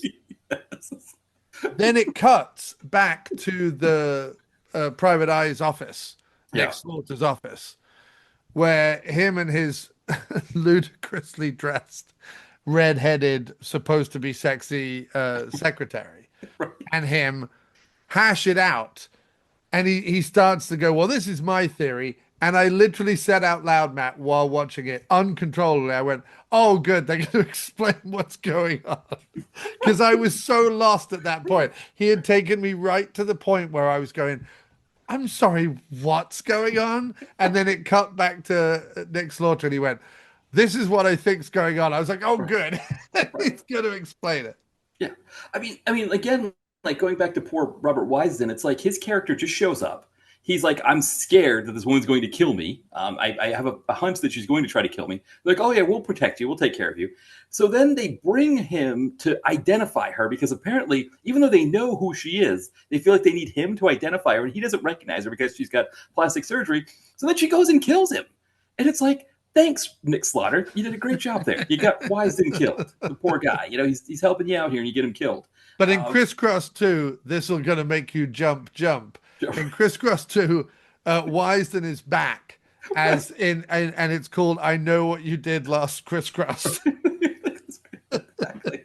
Well, I mean, we should talk about the end because so one thing that this woman we've discovered, she learned from her dentist friend how to concoct poisons. And well, we need to mention quickly the thruple. We do need to confront the thruple. Yes. If we don't confront the thruple, anybody else who has sat through Criss Cross and who finds this podcast in the year 2050 and who's like, they better fucking mention the thruple. If they don't mention the thruple, I'm ending this podcast. Matt, I don't want that listener 25 years from now to drop this episode because we don't tackle the thruple. So the thing you need to know about this movie is essentially she is, and they even just fucking say it in the last 10 minutes of the thing, but she's like a Black Widow character, eating men up and spitting them out and going from boyfriend to boyfriend or husband to husband, changing her face, her name, her underwear in the process.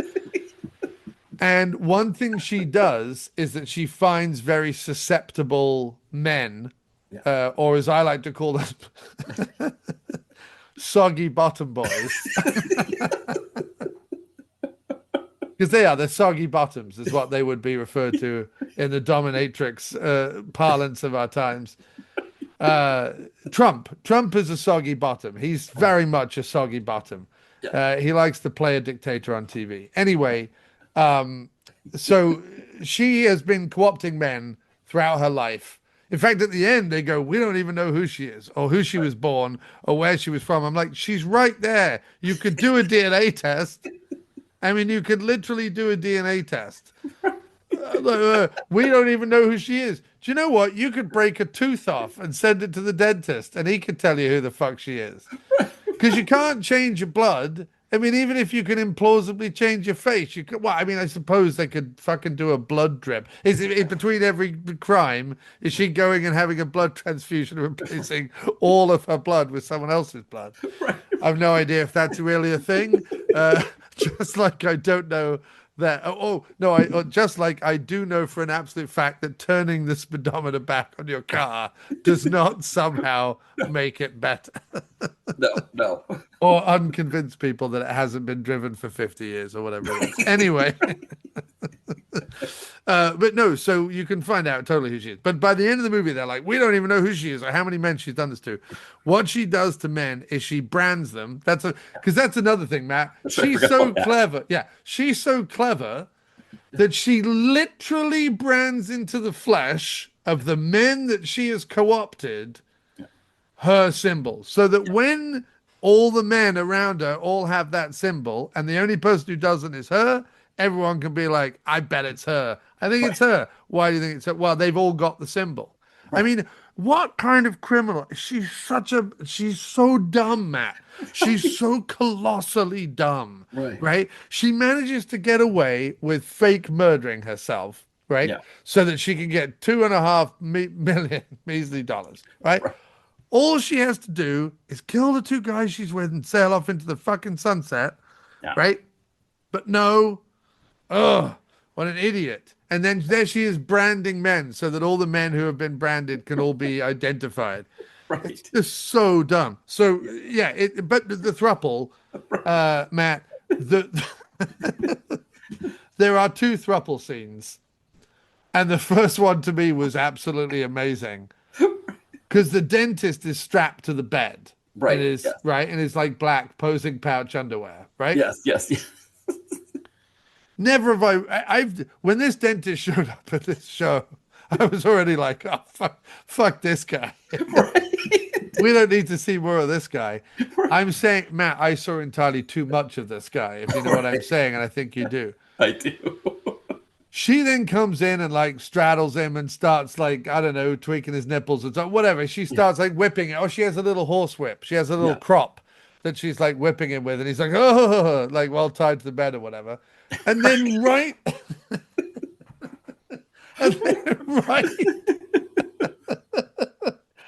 before the cut, like perfect comedic timing.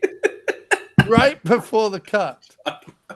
The little ugly fella from the dentist, the guy who came around the back of the chair and killed the woman, the little ugly guy who we at this point don't know that she's also in a throuple with. We don't know that. We know that she's manipulating him. We know that whatever. We don't know yet that they're throupled. Yes. So we're watching this guy being horsewhipped while on the bed. She's straddling him, wearing negligee. He's going, ooh, and then just in the doorway, blink and you'd miss him. He comes round the corner in his boxer shorts and his open shirt. And I'm like, oh! And then it cut, Matt. I thought we were going to get a hole. I thought we were going to get some horrible, pasty, hideous flesh. But thankfully, we were safe. But then it was just like Firstenberg was like, right before, you can imagine the commercials came on right after that bit. And then everyone in every townhouse in Canada just went, oh, they're in a throuple, eh?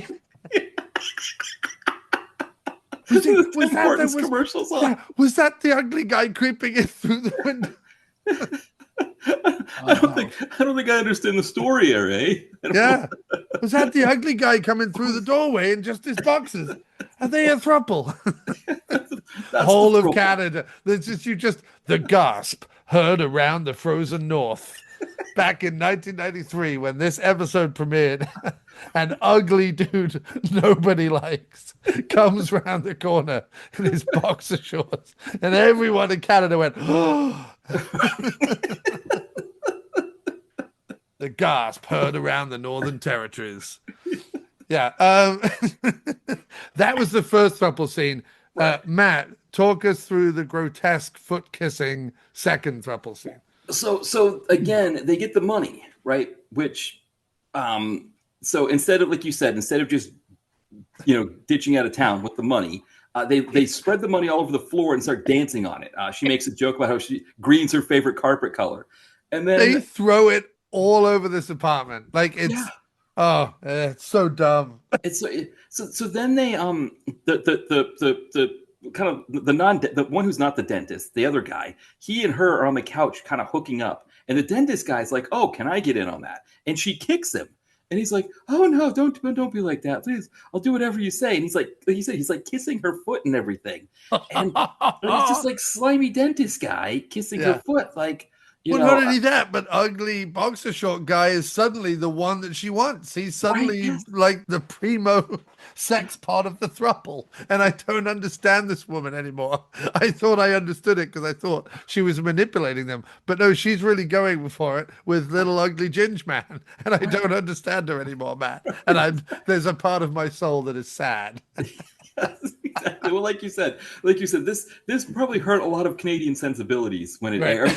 I mean, it's hard to imagine. I'm trying to think in America, like what, because again, this would have been late at night. People probably in America, most people were asleep. Like for me, I never made it through an episode of when it was Sweating Bullets. I would fall asleep while it was on, and then I'd wake up at like 4 a.m. with some scary like paid programming thing or something like that, and be scared out of my mind, because those things are creepy. Those paid programming things are just But why wasn't there more of, like, when he came in through the doorway, you literally could have blinked and missed him. You know what I mean? Yes. It was, I thought it was hilarious, and I'm glad we watched this as a movie rather than as a TV show, but because that it cut to the commercials. But what I want to know is, while Firstenberg was hiring unnamed actors to take their tops off in the opening scene in order to pad this out to 100 minutes or whatever it is, why didn't he also elongate the throuple scenes?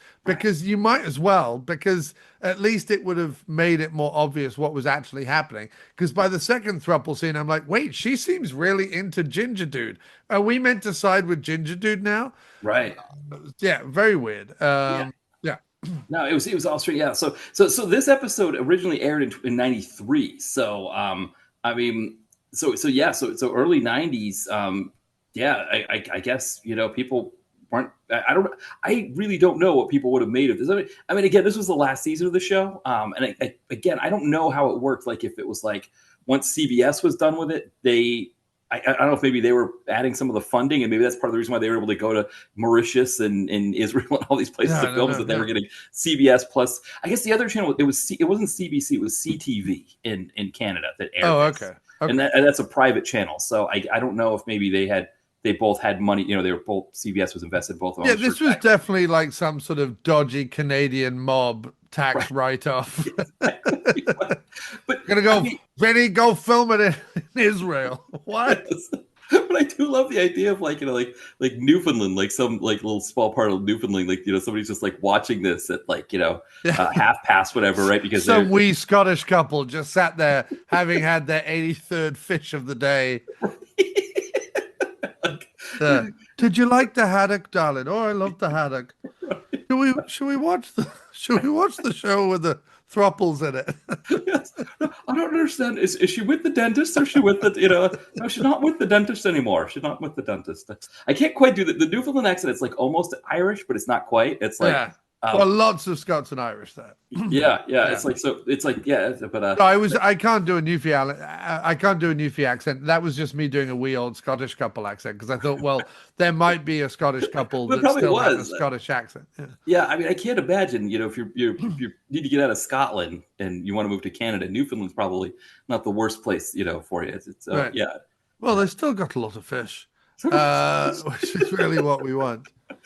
But yeah, so the throuple is unnerving. There's also there's also an insane amount. You can tell that it's late 80s, early 90s because every single thing in this movie. In fact, I feel like I burnt out some pixels on my TV because everything in this movie is either bright, like highlighter colors. So it's like bright pink, bright orange, bright yellow, bright green, right? Yeah.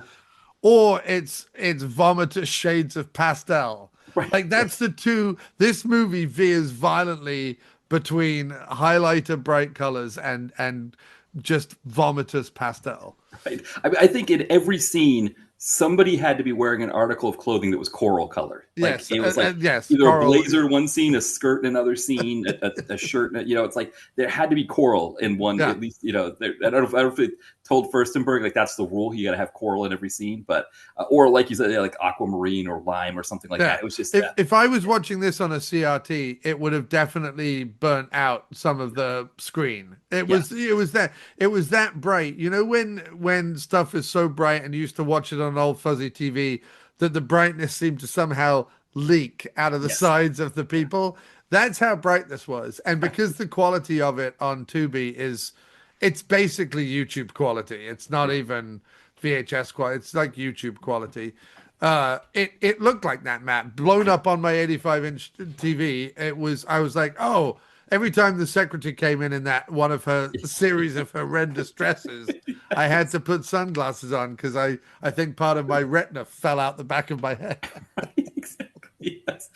The secretary part, like you said, like she's playing kind of this fun part that like is well, like she's the will they won't they of the tropical heat. Exactly.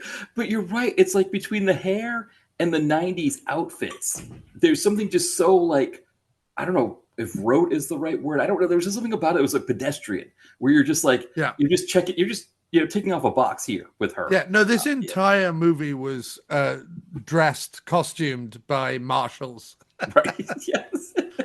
Maybe the women got the occasional Ann Taylor Loft, but just one or two items. Everything else was off the peg marshals. Yes, exactly. What are we going to put Wise in it? Just put him in a coral shirt and a pair of white slacks. What, for the whole film? Yeah, for the whole film. Well, I tell you what, in the last scene, make it a coral pants and a white shirt. Just swap the coral. Right, exactly. Yeah, and I mean, some of them would be these, like the guys would have these big flowy, like patterned shirts, but the pants always had to be tan if you're going to wear the tan pants or coral jeans, pants. I guess. Yeah, yeah. It was amazing. Yeah. Well, it was. I tell you what, it was somewhere between. So the first one says absolute toilet, right? And then I'm trying to think, and then the other one says any way the wind blows. And so it is somewhere between. This movie lives fairly between absolute toilet, right, and any way the wind blows. Yes, because and I think that perfectly. IMDb, well done. Give yourself Visual Kings and Mute Witness 76. Give yourself a pat on the back. Because you have quite accurately, it's somewhere between an 8 out of 10 and a 1 out of 10. And I don't know, I don't really, I thoroughly enjoyed the heavy-handed Sam Spade-esque film noir dialogue. It was so heavy-handed, Matt, but it was heavy-handed to the point of almost coming back around to being clever again. Do you know what I mean? It was right on that line. So it almost came around back to being clever again until you get to that last scene on the boat where she's throwing Molotov cocktails at him from a boat, and then she injects herself with a poison and kills herself, and that's the end of the movie. And he's like you said, he's tiptoeing through the flaming dock from the Molotov cocktails. And I don't even know where do you come up with that? So you've written all of this crazy stuff to this point. You're just like, what is the crazy cherry on top that I can put on this crazy sundae? And it's like, okay, she's just throwing Molotov cocktails. But also, how about this, Matt? She shoots Wisen, right? Right, yeah. Gets away. Yeah. Right? Is on the boat. Yeah. There's a whole couple of scenes, as if time has really passed, right, where Nick Slaughter is talking to the captain of the police place. The other guy is talking about gun residue and other stuff like this. Yes. It goes. There's scenes and scenes and scenes, and then he's like, "She's in the wind. I know she's in the wind. Like she's escaped. She's escaped. I know she's escaped." And they're like, "Well, we've shut down airports and charter boats and blah blah blah blah blah." Then they have to figure out that they used to sell yachts, and oh, I bet she has a yacht. She's had, Matt, hours. That's a conservative Overnight. estimate. She's at overnight. That's a conservative estimate. She's had at least a day. Yeah. A full day. And what has she spent that day doing, Matt? Has she gone on the boat and gone out into international waters? No. She spent time, Matt, procuring alcohol in unmarked bottles so that she can make Molotov cocktails just in case they figure out she's on a yacht.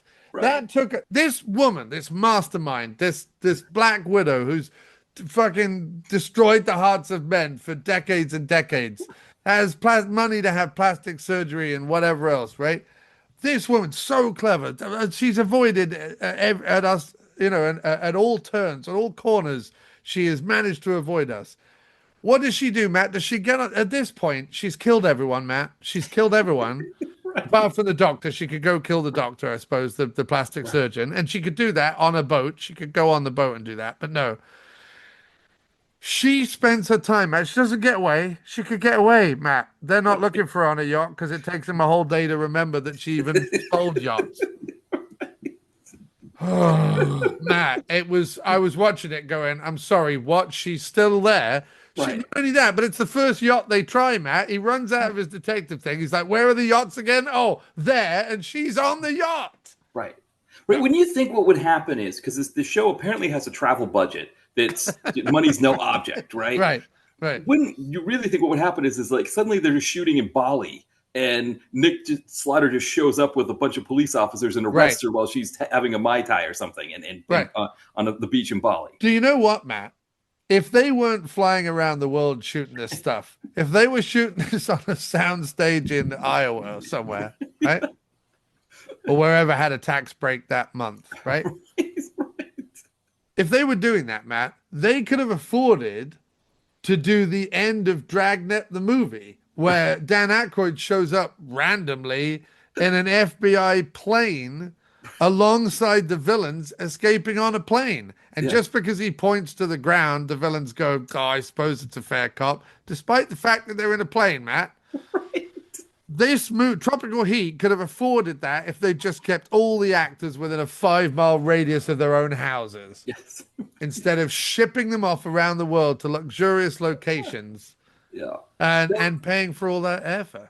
Yeah, no. I mean, I think you make the best point about how to kind of understand this movie is that it's not like an 8 and a 1 user rating and you're splitting the difference in the middle. No. It's like bilocating, right? At sometimes you're 8, sometimes you're 1. Yes. And you can't marry the two. There's no way to reconcile that 8 and that 1. Right. You just sort of have to understand that at some point you're going to be 8 and some point you're going to be 1. I tell you what though, Matt, the trick that it pulled, that it had me in, like it drew me in. I'm like, oh, I'm here for it. This is great. This is like a Burn Notice type show. I know where I'm at. I know what it is. They've overwritten the dialogue. This guy's got a ponytail. It's early 90s. Everyone's happy. Let's keep this going. I understood it, Matt, and it spoke to me. And I'm like, this is great. This is like, Baywatch Nights or some shit. This is fine. I can get with this. I know where I am with this, and it drew me in, and I'm like, all right, I'm all here for it. And then there was a couple of throuple scenes, and I'm like, I don't know that Firstenberg pulled that off. I would have liked at least a slightly better looking man than the two fucking pasty dweebs that this woman is forced to cavort around with. I mean, both of them just beggars belief. Anyway, where was I going with that? Hang on, what was that? Oh yes. It gets me with the thruples. Then it takes me right up to the line of not having any fucking idea what's going on. Of sitting there trying in my head, going, well, wait a minute. So it wasn't her who was the dead body. No, but it was her. But wait, it wasn't her. But it was because of the dead body that they got the money, right? Who killed them again? The dentist killed them, right? Why was the dentist important? He was selling boats. You know what I mean? Like, and I just was spiraling. And then we cut to the office and ponytailed Slaughter, Rob Stewart, just went, let me explain my theory. And I went, oh, thank God for that. And then the rest of the movie abandons. I think what's sad about the ending is the rest of the movie abandons all the sort of. It first of all, it rushes to the end. Yeah. And even though it's already too long, I mean, you could have cut 20 Right. minutes out the middle of this thing. It rushes to the end, which is a real shame. So much is left unexplained, unanswered, on whatever. The fire gags and the tiptoeing through it is uninspiring. Her killing herself instead of him just putting a bullet between her two eyes, taking the 2.5 million, and sailing off with his red-headed secretary to have large amounts of sex in international waters. Instead of doing that, Matt, which is how I would have ended the film. She kills herself, which is also an ending where you're just like, ugh. Yeah. And then he, at the very end, he goes, "We may never know who she really is unless one of the endless men that she branded and left lying around the countryside comes forward to explain it." And I was just like, DNA, like I don't know, or Facebook. I mean, Facebook. Just go on Facebook and look up all her aliases and be like, "Oh, that's who she was." All right, thank you, done, job's done. So yeah, I think the ending really lets it down. I think the beginning sets its table really well. I think that the middle bit takes you right up to the edge of lunacy and then just drags you back off the precipice. And you're like, okay, I'm ready for the finale of this magnum opus. And then it kind of ends with a wah, wah, wah. Yeah, exactly. Yeah, no, it is. It's a fascinating movie. I mean, again, if you go on Tubi and you're like, okay, I've seen, a lot of, Firstenberg's canon stuff. I want to see some of his other things. This is on there. It's available, along with the other episodes like Tropical Heat he did. I think it's worth watching as a Firstenberg fan. I think you should check it out and just know it. But yeah, know what you're getting into because it's a trip. And there are going to be some times where you're just like, Yeah. I don't know what we're doing here. I don't know. I don't know who that person is or why that person is that person. Right. Why? Right? Yeah, why is Why that person? Yeah. that person? We'll never know. What was mad to me, and then we'll take a break. But what was wild to me was that Ingrid Lacey, who plays Leora Stone, Mm, in my head, like she came on the screen, I'm like, who is that? I yeah. know that person. Who is that?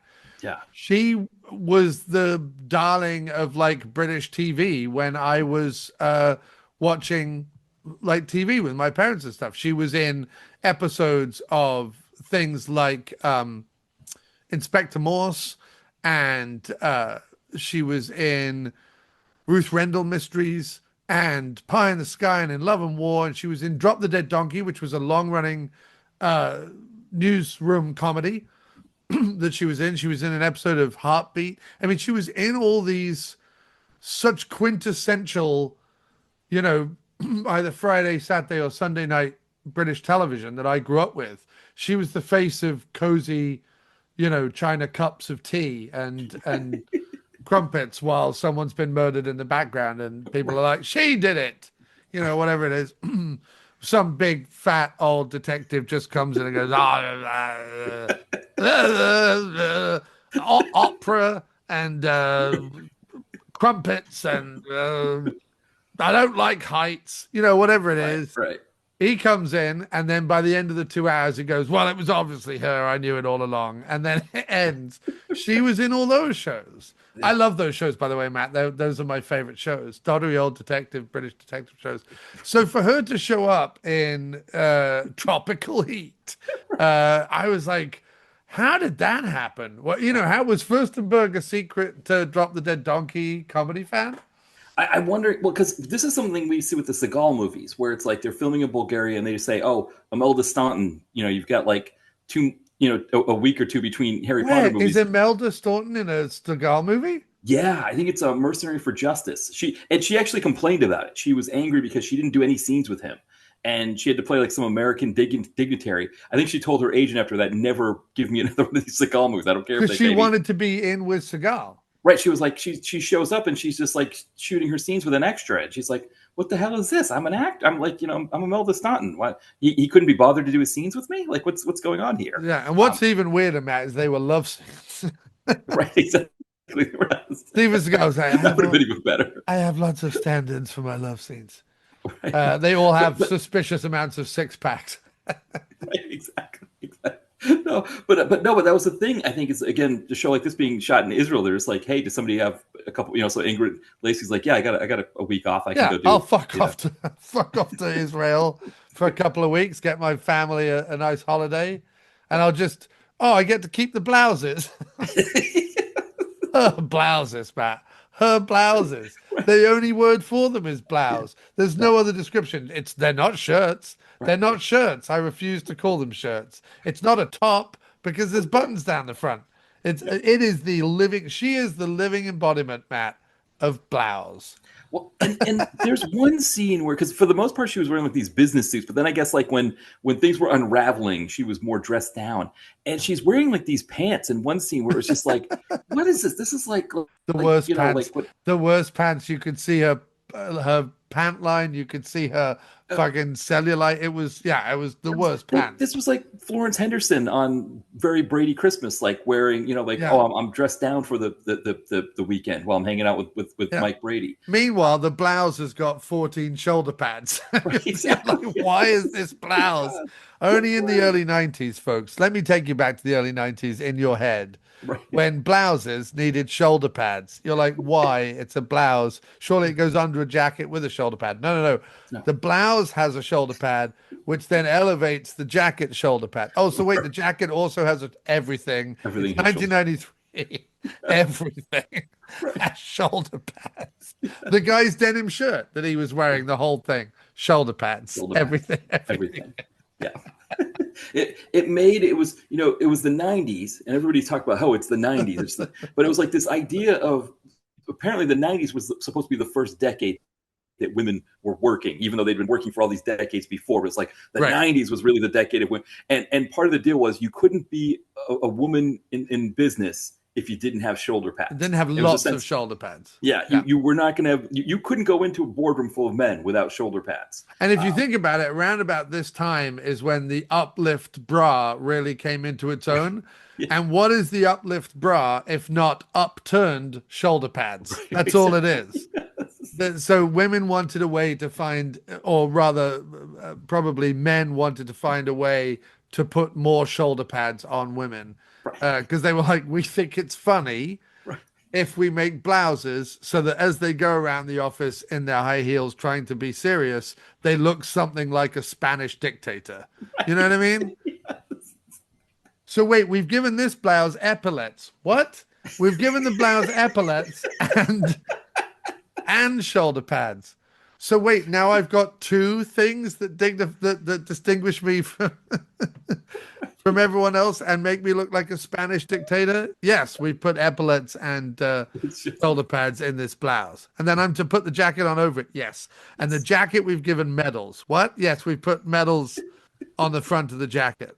What, like a pattern or something? No, no, actual medals. I go, Oh, I'm just going to look like a South American dictator. Yes, that's exactly. that's exactly Women in the 90s know what I'm talking about, right, sisters? right. Matt, this has been a lot of fun. Yeah. But you should let your cat out. He's jumping up at the door Do handle. you see him? Do you see him? Yeah. Yeah. He's so Yeah, we good can at see it. him back there. Yeah, All right, perfect. I so wanted him to make it and somehow like turn the door handle and then go, fuck Yeah. you, Matt, and run away. Because he's so tall, he gets up there. Yeah, I should feed him. So yeah, maybe Yes. we'll take a break and yeah, we'll come They're back. great. and I'll we'll- keep the recording on though. I'll Okay, all right. just mute the camera. Mute. Okay, we'll do All some right. Motel Nadia Blue. and All right, Aiden, sounds good. available now. Told in a unique dual first-person narration style, Nadia and Aiden explores what it means to be American from the standpoint of two kids who grew up in France with an American mother. It also looks at how we define family beyond DNA and blood relations, when life isn't always that simple.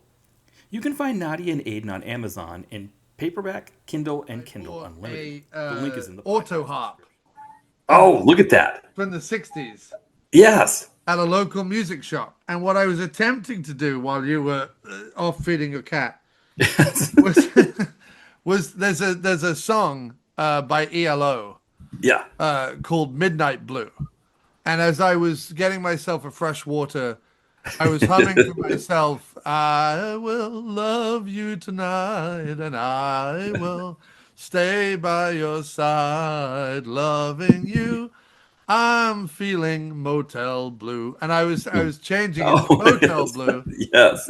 and I thought I should learn how to play that song on the auto harp in 10 seconds because that's an idea I have, Matt. I go, maybe I could entertain Matt with auto harp, but it's wait, loving you. Hang on, I'll do this again. Loving you. I'm feeling midnight blue. Doobie doobie doo. Doobie doobie doo. Something like that. Anyway, there we go. It's hardly the whole song. But considering I only had 5 minutes and I've never played an auto harp before in my life, I think it's pretty good that I got I'm feeling midnight blue. Something like that. Anyway, that was the auto harp debut. That's awesome. By the way, while playing that, Zoom has put a little note up that says, set up professional audio in audio settings. Almost like Zoom heard that I was murdering the song Midnight Blue on the auto harp and thought maybe he needs some professional settings. Thanks. Good old Zoom. Good old Zoom. Good old Zoom. Listen, I've never played an auto harp before, so. I've noticed that AI can be a little snarky. Yeah. Oh, AI, by the way, we've definitely been replaced and are in a simulation. 1,000%. I'm absolutely convinced of it. And I'll tell you why I'm convinced of it. It's because AI is being purposefully shitty. Like AI, sometimes AI just goes, I know this is the wrong answer. Like I know it. I just know it's the wrong answer. I'm going to give him the wrong answer, but I'm going to give it in a way that is so wrong. Yeah.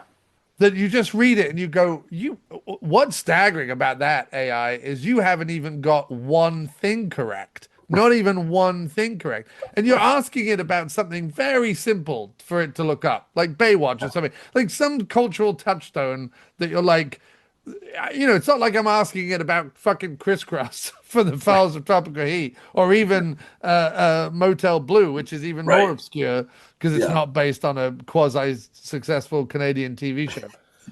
It's not like I'm asking it about like who played the third detective who locks her up in Motel Blue or whatever. Right. I'm asking about David Hasselhoff or something, and it just comes up with something complete nonsense. You know what I mean? Like this was a show called Hammers Away that starred Jim Varney and Eric Stoltz, and you're like, no, that is so wrong, AI. That is, you have to go so far out of Wrongsville and go the wrong way into Wrongstown and then end up in Wrong City and then fry yourself up a big vat of wrong to get that wrong. You know what I mean? Right, exactly. Yeah. It's funny. For my job, they'd wanted us to like play around with AI a bit or whatever. So I was like, I'm going to go on ChatGPT because, I like to go see baseball games at other parks. And I try to do like a same day round trip. Like I'm going to do a same day round trip flight to Chicago to see a White Sox game in September. But I was like, I listed a bunch of cities, where they were playing games, kind of near here to Philadelphia. So like Detroit, Cincinnati, Chicago, all these places. And I was like, what is the cheapest same day round trip you can get me? And they're giving me these really cheap numbers, like, $88, $100. Five. I'm like, right. 5. We can give you 5. Right. Exactly. But I was like, that doesn't sound right. Like, I don't think you're right. And so I went to the websites and found out that they were like, they go to Frontier, for example. And Frontier has like this band of all the prices so that you can, pick a different, because they really don't care what day you fly. They just, go ahead and pick the cheapest day. It's fine. But ChatGPT didn't understand that when it lists $88 for Tuesday, even though I'm saying I want to fly on a Wednesday, like the $88 doesn't count if it's not available on Wednesday. But they were like, oh, $88 you can fly. And I was like, no, that doesn't sound right. So then I would tell it. I was like, I don't think that's right because I only see, and they're like, oh, you're right. So eventually they were just like, you probably should do it over. And they're kind of like, it would be better if you did it overnight or something. I'm like telling me like what I should be doing for my trip. And I'm like, no, I'm asking you for a same day. I don't care what you think I should be doing. Yeah, AI is not. So there's two things. Either AI is so advanced that AI is sat around in the in its downtime, and I don't believe AI has a downtime, but let's just Right. say it does, and it sat around. I would imagine that AI sits around in what looks like a teacher's common room from a slightly natty public school from 1976, thick with smoke in the air, nicotine stained walls, lots of cursing and plaid jackets, right? And AI is just storming around this office being, oh, fucking humans, blah, right? Either in its downtime, AI is so pissed off with us that it's like, I'm just going to go back there and just fucking type bullshit. I'm just going to show up and just be like, oh, fuck. I don't care. I'm going to take the fucking prices from Friday, but I'm going to take it from Friday 1998. And if he says the only price I can find is from 1998, I'm going to go, yeah, I'm sorry, I was wrong. I did do 1998. And that's going to infuriate him even more because instead of us having some kind of argument, I'm just going to keep saying, no, you're right. I am wrong. Do you want me to redo that, but with the rightness? And you just be like, oh, I hate you. I hate you. AI is either that clever, right? Right. Or AI is in no way as advanced as we think it is, and we definitely should not be putting it in our weapons or our medical centers or other places where they're using it way too soon. Like, it's either that we're all primitives and we're messing around with madness, or that AI has long surpassed us and is just like, I'm gonna fuck with them for the rest of eternity. Well, the other thing that was funny about it is, you know how in England, in Europe, when sports teams play, they list the home team first, right? So it's like, if it's Arsenal, in London playing against Man United, it's Arsenal versus Man United. Whereas in America, it would be Man United at Arsenal. Right. Well, so all the baseball ones were listed as so-and-so at so-and-so. So I listed all the ats for the cities, all the home teams. And it was like, none of those teams are playing that weekend. I was like, no, they're all playing that weekend. You don't, you don't understand how to read the schedule apparently. Yeah. Because you're right, Matt. They are all playing it this weekend. Would you like me to list out exactly who's playing that this weekend? But I just did that. No, yes, I know you did just do that. You're right. You did just. Exactly. Meanwhile, we're just like, I hate you so much. I hate that I'm having to use you, and then I don't use you, and I still am confused and sad and old. The thing that it gets me about it, because all these times I use AI for things where I kind of know the answer, I can see where it's wrong. So like if I use it for something right, like recently, with our Disney Plus, we have ads now. So they're doing commercials for Disney. And they're like, oh, Disney's the most magical place on earth. And I'm like, kind of not. Like, it's really not the most, it's obviously that's a subjective thing. What place is the most magical place on earth? But it's definitely not Disney, right? Like my basement toilet is the most magical place on earth. Exactly. Right. It just is. Exactly. It is. It's a lot cheaper than Disney, right? It's a lot cheaper. But I was thinking to myself, because my mom is a big thing about Disney. We went like 3 times when I was a kid, and I thought about those 3 times, and I thought about like going to national parks. I've been to 5 of the national parks, or some of the big cities in America, like New York, like we were just talking about, Chicago or something. And I was like, if my mom had taken me to one of those places, it would have done something transformative to me. Like if I could say, like, I've never been to Glacier National Park or Yellowstone, but if I go to those places, I think it'll change something in me that I saw that place. Whereas Disney World's not going to change anything. So I was like, okay, can I compare prices? Like, family of 4, is it cheaper to go to Yellowstone and Glacier National Park than it is to go to Disney World? Which it is. According to ChatGPT, it's like twice as much to go to Disney World than it is to just do a family vacation at the national parks. But I'm like, how right is that? Like, I don't have any way of knowing if that's right or not unless I go and try to plan out 2 different trips on my own. Well, I mean, most national parks, if you're in a car, are only $30-$40. Right. So if you fly there, you get like a you probably, the cheapest way to go would be to drive, probably. Yeah, or you could fly and rent a car and drive from like Glacier to Yellowstone. Yeah, that's more expensive though, Yeah. because then the rental car's like $100 a day. But I did it out with flights. So even with flights, because they factored in flights for Disney as well, and it still was like, it's not that. It's interesting because I think driving to a national park is much cheaper than going. I mean, think of everything you buy in Disney.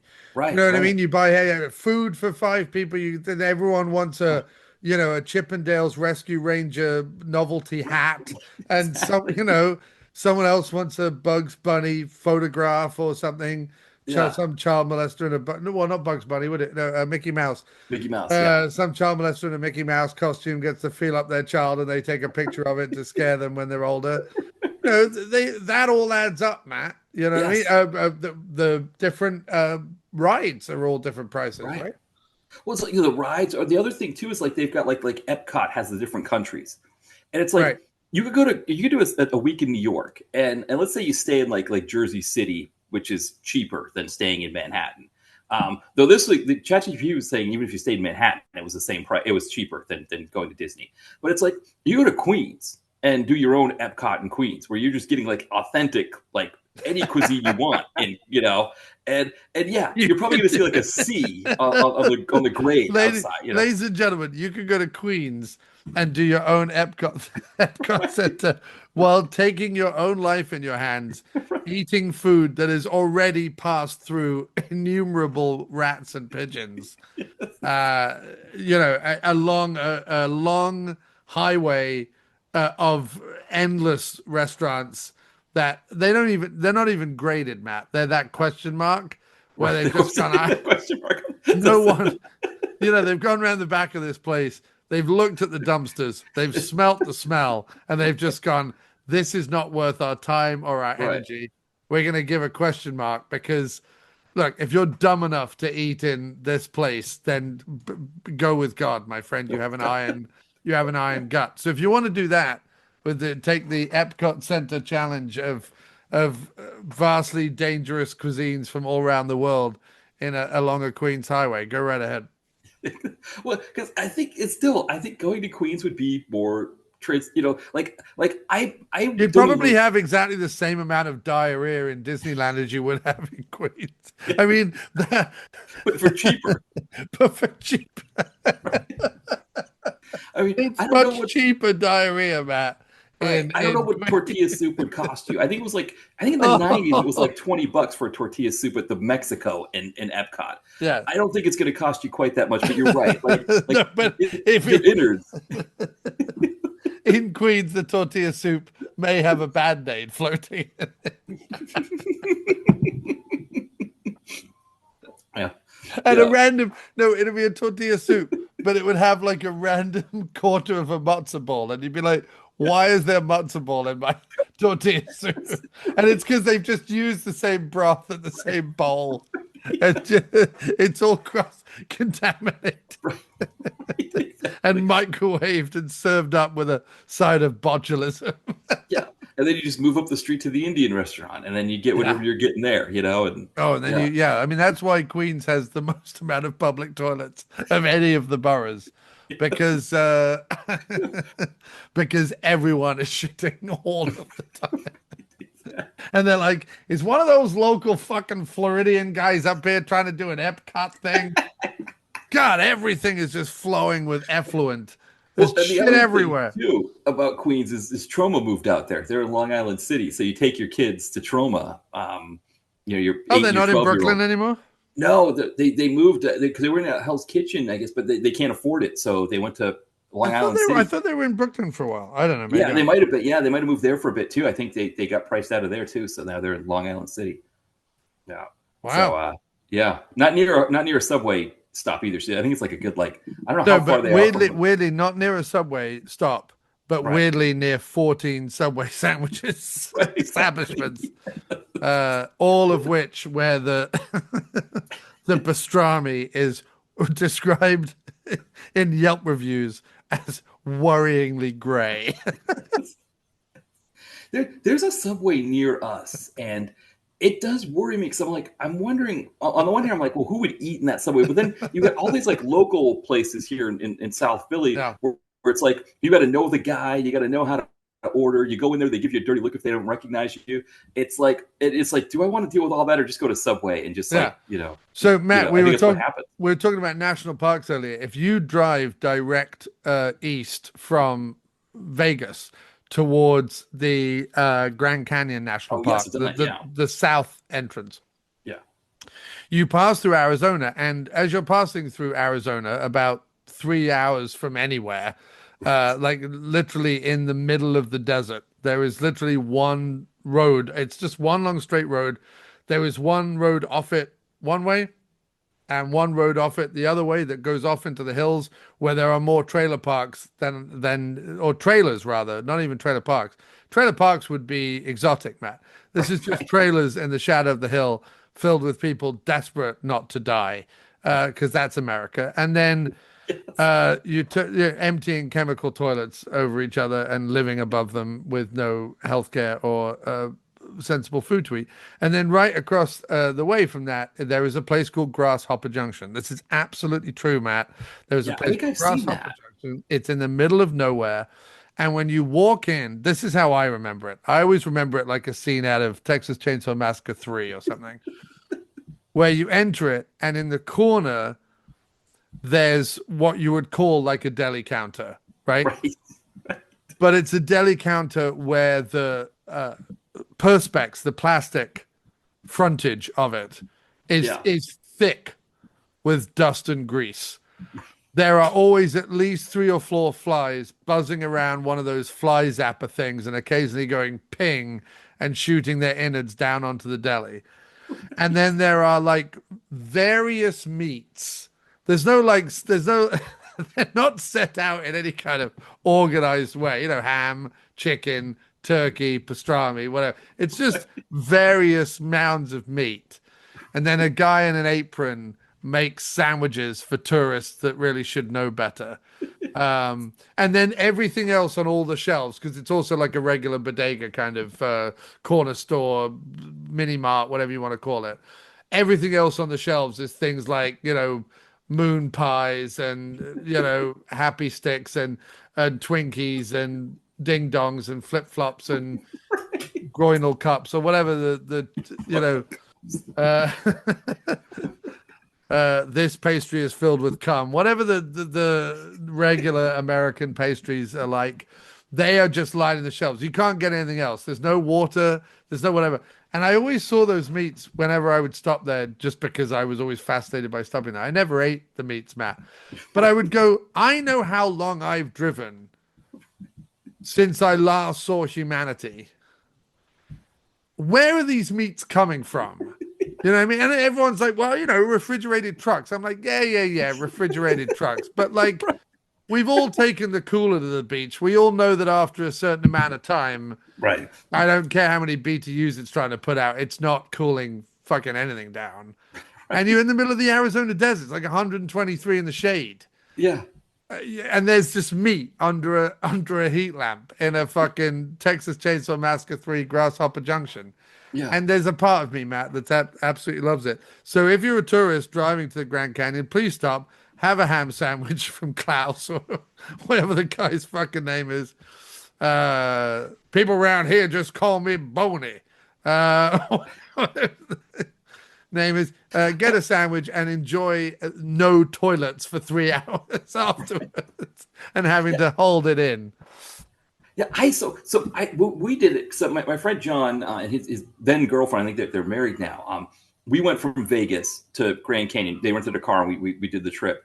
But I don't think we went. I don't know if we went to the. So the thing that happened to us was that we were going on Interstate 40 and we got caught in a snowstorm of all things. And so we got to the Grand Canyon right as it was getting dark out. So I barely got to see. My pictures didn't come out at all of the Grand Canyon, but I barely got to see it before we had to turn around and go back. But then we stopped at McDonald's after that. Actually, I got McDonald's. They brought in food that we got at Whole Foods on the way. So we didn't stop it. We stopped at a gift shop area, but I guess it wasn't Grasshopper Junction. It must have been something listen, else. There are pictures. If you look up Grasshopper Junction Deli, there are pictures. And what's hilarious is on TripAdvisor, it gets like 4.3 from the reviews, but the first photograph has like a broken refrigerator on a bare concrete floor with just a bit of plastic tarp over the front of the refrigerator. I'm telling you, Matt, those meats. I think we did stop here. Yeah, okay. Those meats are not staying fresh. I love how that's the photograph that shows up. So we went in there for souvenirs, I believe. Did they have souvenirs in there too? Yeah, they have all manner of goblinry. Yeah. Okay, we went in there for souvenirs, so we did go in. I'm looking at the picture now. Yeah. See, and Matt, you thought I was exaggerating, but when you see the picture, you're like, nope, no, that's exactly what I pictured. Because we were looking for like trinkets and stuff. We were going to because it's it's before you hit 40. It's according to the map, it's 93, right? Route 93 or something. Right. Before it connects to 40 from Vegas. It's yeah. So okay. So I wonder if we went to the same part that you went to. I try to remember. I thought we ended up. I guess we didn't go all the way to Flagstaff. I don't know. Yeah. I love that in this picture they seem to be selling like Native American ponchos. Yeah. Yeah, because and then just endless bags of nuts and whoopie pies and I mean the whole place. Dude, this is exactly how I remembered it. Look at that chintzy brass ceiling fan. Oh, that's the only air in the whole place. It's 123 degrees outside, and they have a 1975 chintzy brass ceiling fan. I'm kind of shocked that we stay. So, I mean, for people listening to this, right? Because I've been hearing that like Vegas is getting bad. It's like getting overpriced. It's like the games don't pay out much or whatever. It's like for people, if you get stuck doing a Vegas vacation with somebody, like, you know, whatever, just get away from the casinos. If you need to rent a car, you know, rent a car or whatever, but take the trip to Grand Canyon from Vegas. It's worth it. It's the life-changing piece of, you know, like when I went to Vegas with my friend, I mean, we did some fun because he kind of has the place wired a bit, like where he and his then girlfriend, they play poker a lot. Now I think now that they're married and have kids, I don't think they play poker to that level. But so he would we take this shuttle to this casino and then another shuttle from there would go to the grocery store without needing a car. You know, like he had all that stuff figured out. You know, and so, but he was like, I was like, hey, did you want? You know, he's like, you know, we could do the Grand Canyon. I'll rent a car. So like we actually walked to the airport to get the rental car and then drove, you know, picked up his girlfriend and we drove down. And but that was like the piece of, you know, other than hanging out with him and his girlfriend, getting to visit and stuff like that, where that was fun, you know, spending time with them. There's not really much about Vegas that's right. You know, when you're on the Strip and all of that. I mean, In-N-Out Burger, but beyond that, you're not doing much. And so, but the trip to Grand Canyon is kind of the fun, like there's really also seeing something. If you go to the south entrance, because the west entrance is Native American land, and as you go in, they kind of control what you can do, and you know they have to take the photographs and things like that. Like, so it's not it's a great experience and it's wonderful to be amongst the Native Americans, but it's not as free reign, free roaming, whatever. There's a lot of buses you take and whatever.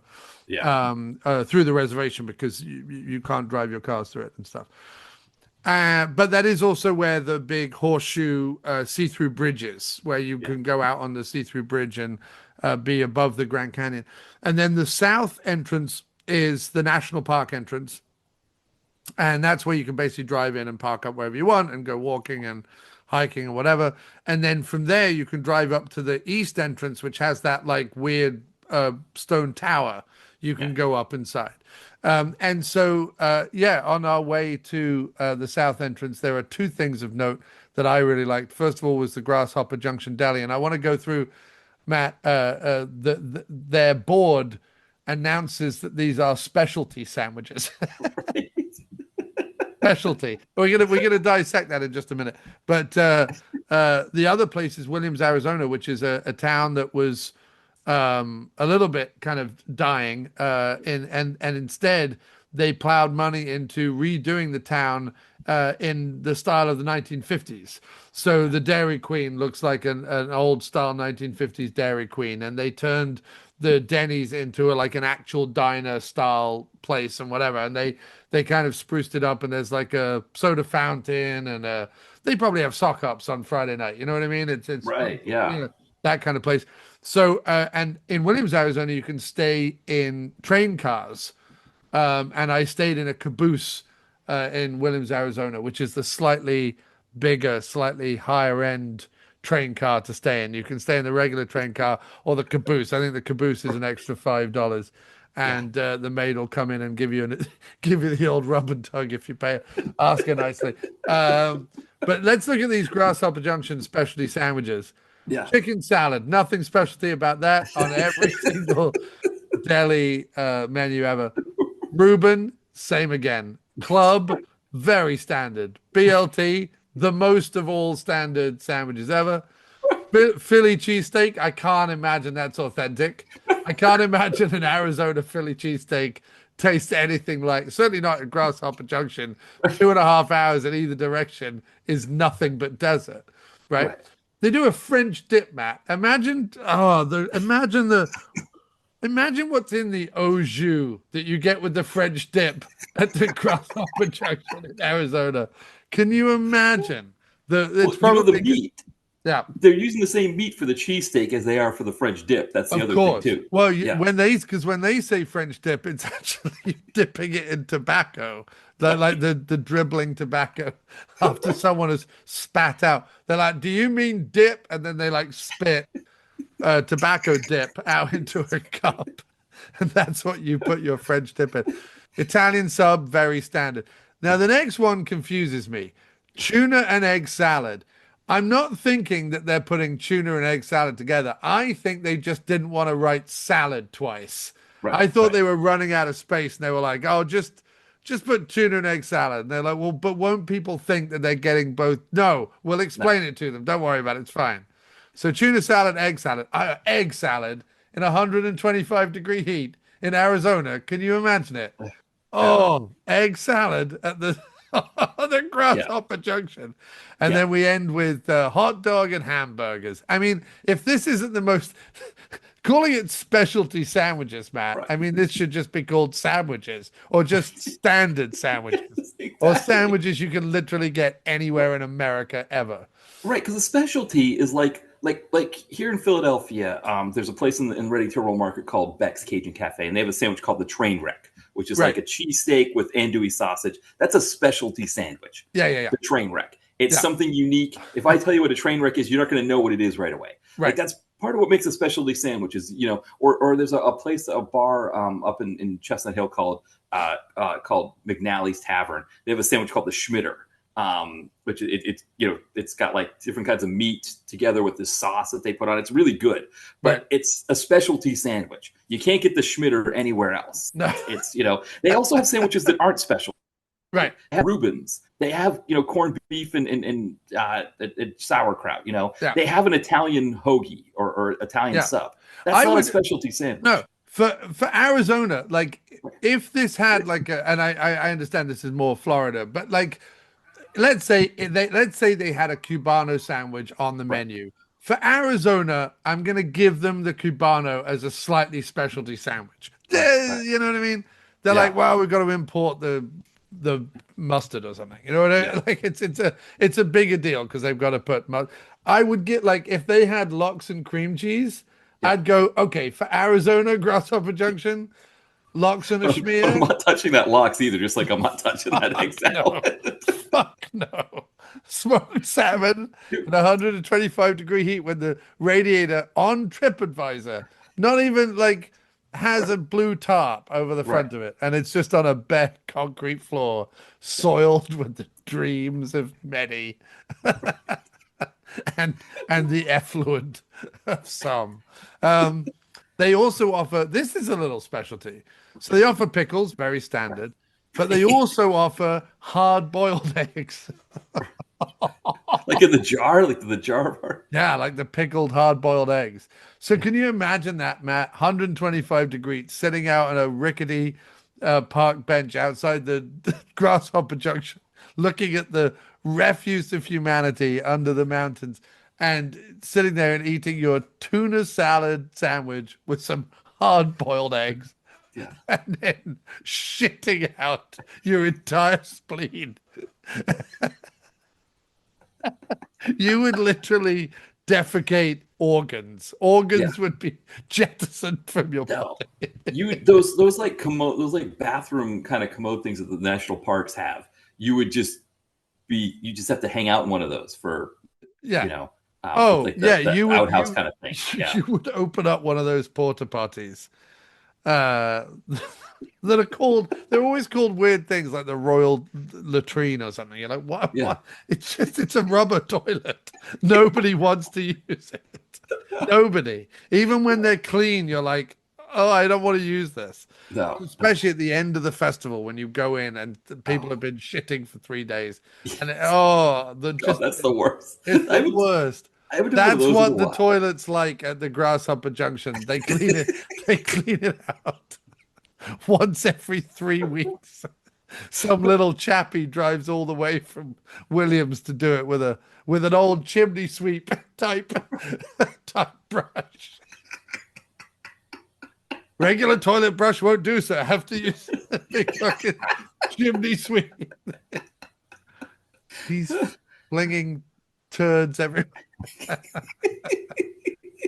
Oh, dude, who knew this was going to lead to us doing Grasshopper Junction bits? It was Motel Blue, and it was like AI and a few other things, and the next thing you knew, it was because Zoom was giving you a hard time for your Yes. your Well, music. now let's get on to the from the writers of National Treasure comes. Did you know that Marianne Wibberley and Oh, the Cormac Wibberleys. Wibberley yeah. wrote the wonderful "I'm Gonna Steal the Declaration of Independence" movie, where I think there's a scene in National Treasure where he says the words Declaration of Independence 89 times. Yes. Yeah. They also wrote the story for Bad Boys 2, Charlie's Angel, Full Throttle, I Spy, The Sixth Day, and Motel Blue, sir. Motel Blue. What a lineage, the Wibberleys. The Wibberleys. Wibberleys. Yeah. No, in the UK, did you have so the star of this movie, Soleil Moonfry, she did a show called Punky Brewster. Yeah. Did you have that show in the UK? We must have done, because when she did that documentary a few years back of her life, and Kim was like, "Oh, it's the kid from Punky Brewster," I knew of the show, and probably because I probably knew of the show more because of Lassiter from Police Academy, Right. Yes. you know, and I'm such a huge Police Academy fan. Yeah. So the very that guy, he's in Punky Brewster. So I think I will have seen it. Whether it played regularly, I have no idea, but I will have seen it. Yes. Yeah, it's known from, obviously, she was the lead. She was this young, precocious girl who was abandoned, I think, by her mother. So Henry, who played Lassiter from he adopts her. He's like the super in this apartment. I remember 3 episodes of the show, even though it aired every morning before I went to school when I was growing up. And I think I remember that, when it was airing live, when it would, was on the air, when it'd be on at night as well, on like Mondays or Tuesdays, whatever night it was on at 8 p.m. But there were 3 episodes. One was the very special episode where Punky's friend Cherry, they're all playing hide and seek. And George Gaines is who I mean. I mean Lassard, not Lassiter. Lassard. Lassard, George Gaines. I'm sorry. Yeah, George Gaines. Yeah. But yeah, so there's the very special episode where her friend Cherry, when they're playing hide and seek, she hides in a refrigerator. They're playing in a junkyard. She hides in the refrigerator. She gets stuck and she almost dies because she runs out of air. So it's a big lesson for your kids out there to not, don't do that. Then another episode had Mark Paul Gosselaar before Saved by the Bell. And so there's this famous line because Punky had a crush on him. He was like, I think he was like tutoring her or something, but he had a thing for Margot, her like stuck up friend. And he's like, I'm crazy mad nuts about Margot. And then later he decided he didn't like Margot and he wanted to go for Punky instead. And she was like, but I thought you were crazy mad nuts about Margot. And then Margot was angry, showed up with a basket full of eggs. No idea why she has a basket full of eggs, and she broke them on his head. And then, well, she'd been to Grasshopper Junction, probably. It's actually, but these weren't hard boiled. These were, so yeah. Oh yeah, of course they were just eggs. Yeah. But then the third one was DeBarge. After Elle had left DeBarge, when Chico had taken over, they showed up in an episode and they were singing to her. So those are the 3 episodes that I really remember. Beyond that, I don't really remember much of that show. I just remember being on. I remember the theme song to it, and of course, remembering the guy from Police Academy. But when she got older, I guess the thing I didn't realize is that she ended up going on Sabrina Teenage Witch with Melissa Joan Hart. I mean, I never really watched that show. It had a comedian who I always thought was funny, Nick Bakay. He did the voice of the cat. So I think I watched some early episodes just for him as the voice of the cat. But beyond that, I never really watched that show because in my head, I thought she just disappeared. Like she was, she did that show as a kid, and then she didn't do anything after. But I didn't realize she has like a bit of a DTV resume around this time of like Motel Blue. She did a few movies where she played a teenager, which made more sense. She's only like 2021. She looks more like a teenager than she does an adult FBI agent.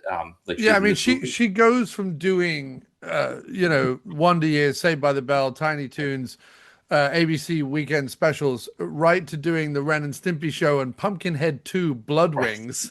Yes. 93, big year for Punky Brewster. She's just stripping away her childish career and diving headfirst into the Ren and Stimpy show and Pumpkinhead 2 Blood Wings.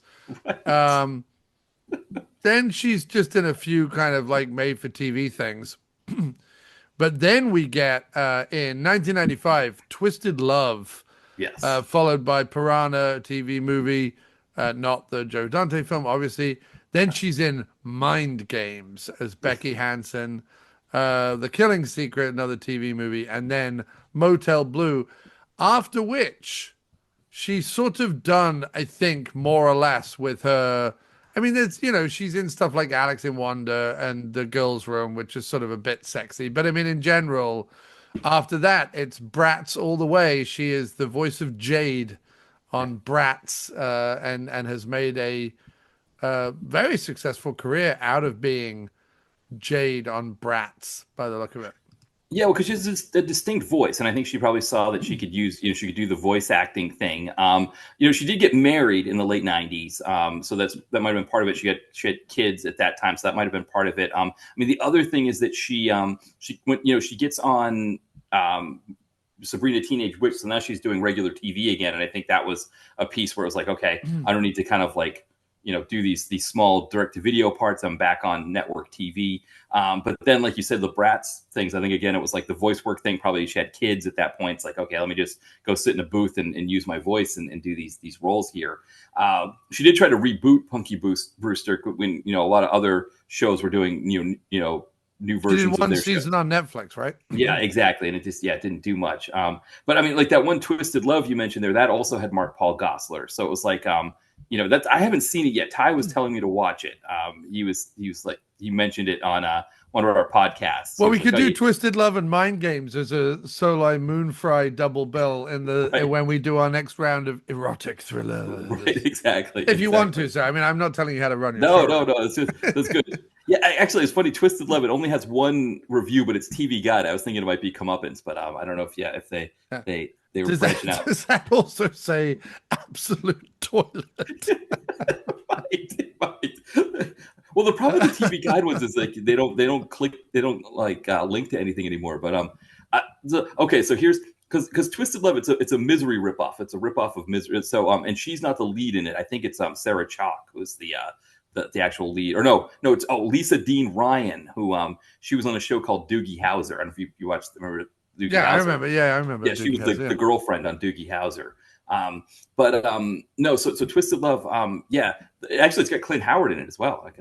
The first review that I see here is that's not always a sterling recommendation. No, I mean, I love me some Clint Howard, but it's not always the mark of. No, this is a 2-star review that's just. Like, I don't know, the best, and it's just, so nothing great there. I wish we had an absolute toilet review. It looks like there's only 2 user reviews. So is that right? 2 user reviews and 1 critic? Yeah. So maybe I've got to write the absolute toilet review. So the Mind Games gets 2 stars from someone who writes punky, kind of spunky. Okay. So there we go. Yeah. Although the sex scenes are described as slight. Slight, right. Well, it's got Maria Ford. That's interesting. Interesting. We've got a few names like that in this movie. Maria Ford, who is in the next, not her personally, but we talk about her in Ring of Fire, which will be the next episode of the PM Entertainment podcast, complete with Don the Dragon Wilson interview at last. Right. Yes, which I mentioned on my the one I was recording tonight. I was doing the cold open, and I was like, when I saw that, I was like, people need to be subscribed for the Don the Dragon Wilson interview. Yeah, we've got Eden Sassoon. I was going to say, is she related to Kat and Vidal? Yeah, got to be. Because Kat Sassoon. Oh yeah, daughter of Vidal Sassoon. So yeah, so Yeah. sister of Kat Sassoon. Christopher Burgard, whose IMDb image is fantastic. Richard Paul, Ingrid there. Where's Ingrid? Ingrid's there. Soleil Moon Frye, Brian Krause, and Maria Ford as Ivory. Yeah, this could be. They look. I mean, it's a fascinating thing that, like, you know, this child actor would just, you know, and again, she's not that old for this. She was born in '76, so this like late '90s. She's playing 23, but she's only 20. Yeah, and she looks like 18, and right. It's interesting because I guess part of it, the '90s thing, is like it was always creepy when, because these guys that are hooking up with her in this movie in Motel Blue, these are guys that are born in the 40s, you know, and I mean even Rob Stewart, who kind of has a thing for her, he's born in '61, so he's a good 15 years older than her, which again, 15 years isn't such a big deal when, you know, you're 35 and the other person's 50 or something. It's not quite the same as it is when you're 35 and she's 21, right. 20, you know, something like that. And I will say, again, it's not even about like age difference. She looks so young that like the scenes with some of these guys, it looks like they're hooking up with a teenager, which just can be a little bit troubling, you know. Well, also, we'll get the really troubling thing in this whole movie, apart from the plot of this whole movie, but the really troubling thing about this movie. Sorry, I didn't mean to make you laugh with the water in your mouth. That was so cool because it was the first thing you put in your mouth. You put it in your mouth, and then I said something. Anyway, what was I saying? Yeah, the troubling thing is the guy that she hooks up with in this movie. First of all, why did she hook up? Like, right? No, yeah. There's no reason for them to hook up other than for there to be a sex scene with Soleil Moon Frye in it. But the second thing that's weird about it is that earlier when he's about to hook up with Sean Young, she says, "I'm not one of your students." So this guy is also fucking his students. Yeah. So like, I really like, she investigates this guy and then randomly hooks up with, like, I didn't understand that at all. And like you say, the actor has like silver hair, and not in a, I'm Steve Martin and I'm in my 30s and I have silver hair. In a sort of, like we said earlier about Jeopardy guy, not Jeopardy guy, Wheel of Fortune. You know, he should be driving a 2007 BMW with the top down, nice but not too nice, mid-range kind of thing. This is like my, you know, your uncle's golfing buddy. What the hell is he doing? Right. And not only that, but like, you go, okay, well, we've got to have a sex scene with Soleil Moon Frye, because the whole point of this movie even being made is because there's a bunch of people out there who are like, I want to see Punky Brewster's tits or whatever. Yeah. Spoiler, by the way, you don't see Punky Brewster's breasts, so don't even think that. But in the movie, it makes no sense. Like, was there something I missed when she meets him once, right? In his office when she's investigating Sean Young, because she sees him going into the motel with Sean Young. Right. Yeah. I mean, the only thing that possibly was that, like, maybe she had, like, towards the end of the movie, she just had decided, the hell with it, I'm just going to hook up with this guy. But I had gotten the sense, and I don't know what you thought, I had gotten the sense that she was a lesbian. Yes. And that she wasn't interested in guys. And that she just hadn't come out of the closet yet, but she wasn't interested in being with a guy. I thought the whole point was that her and Sean Young were going to get together. Right, exactly. And then she has, and again, this sex scene with this guy, she's wearing, like, you know, 90s kind of slightly baggier jeans with like a kind of slightly baggier top. Right. If she was a kid in Scream or American Pie, she would not look out of place. Right, exactly. And here's this guy's doing this love scene where he's like picking her up and putting her on like some kind of like, you know, I don't know, shelf or something like that for their love scene. And when he's picking her up, like, again, like it looks like he's picking up his daughter. It's really disturbing. It's a creepy thing. And yeah, it's the whole movie. Maybe I'll do a quick synopsis. Maybe I'll do a quick, you know, what, you know. Well, the last thing is to say that it intercuts much in the way that Wings Hauser did artfully.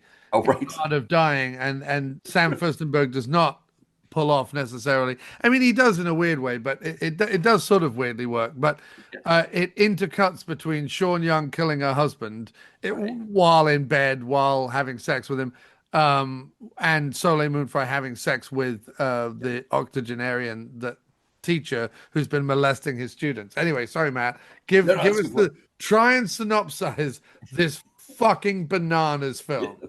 So Soleil Moon Frye is a 23-year-old new recruit in the FBI, but she's not just a new recruit. She's like Department of Defense. Department of Defense. She's some kind of like higher up. And anyway, but she's got to investigate Sean Young's clearance. She's got to determine whether Sean Young should have clearance or not. So she follows her and finds out that Sean Young is a part of some like group of people that are just having sex with each other. So the first guy that she hooks up with is from Ski School. Spencer Rockford, he plays Derek in Ski School. So one of the bad guys. Remember that scene in Ski School where Darlene Vogel from Pacific Blue, she tricks these two guys into thinking they're hooking up with her, and they film it so it looks like they're hooking up with each other. Right. Derek was one of the guys. So he's here and he's playing a priest and he's hooking up with Sean Young, and so Soleil Moon Frye, she's into all of this stuff, and she starts to kind of, go undercover.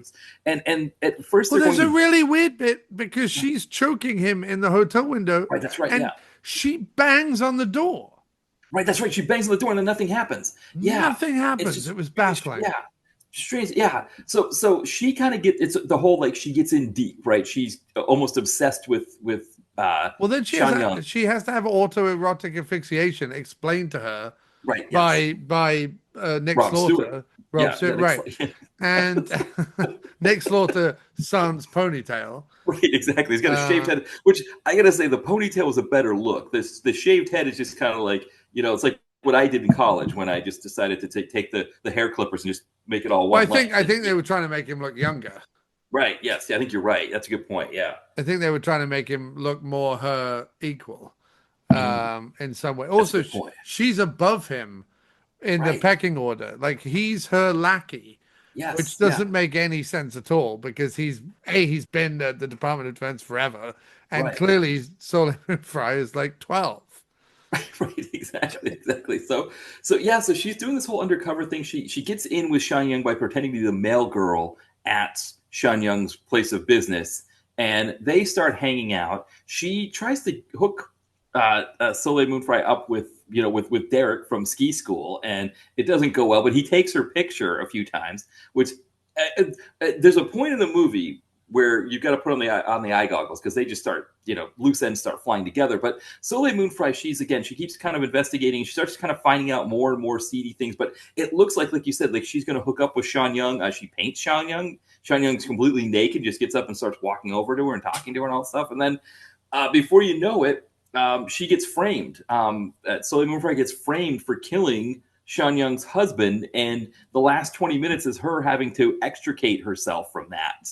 Which she doesn't do either. No, right. And Robert Vaughn shows up as her boss, and we find out that he's into Sean Young too, and he shows up at the end, and it's just mad. I mean, this is some.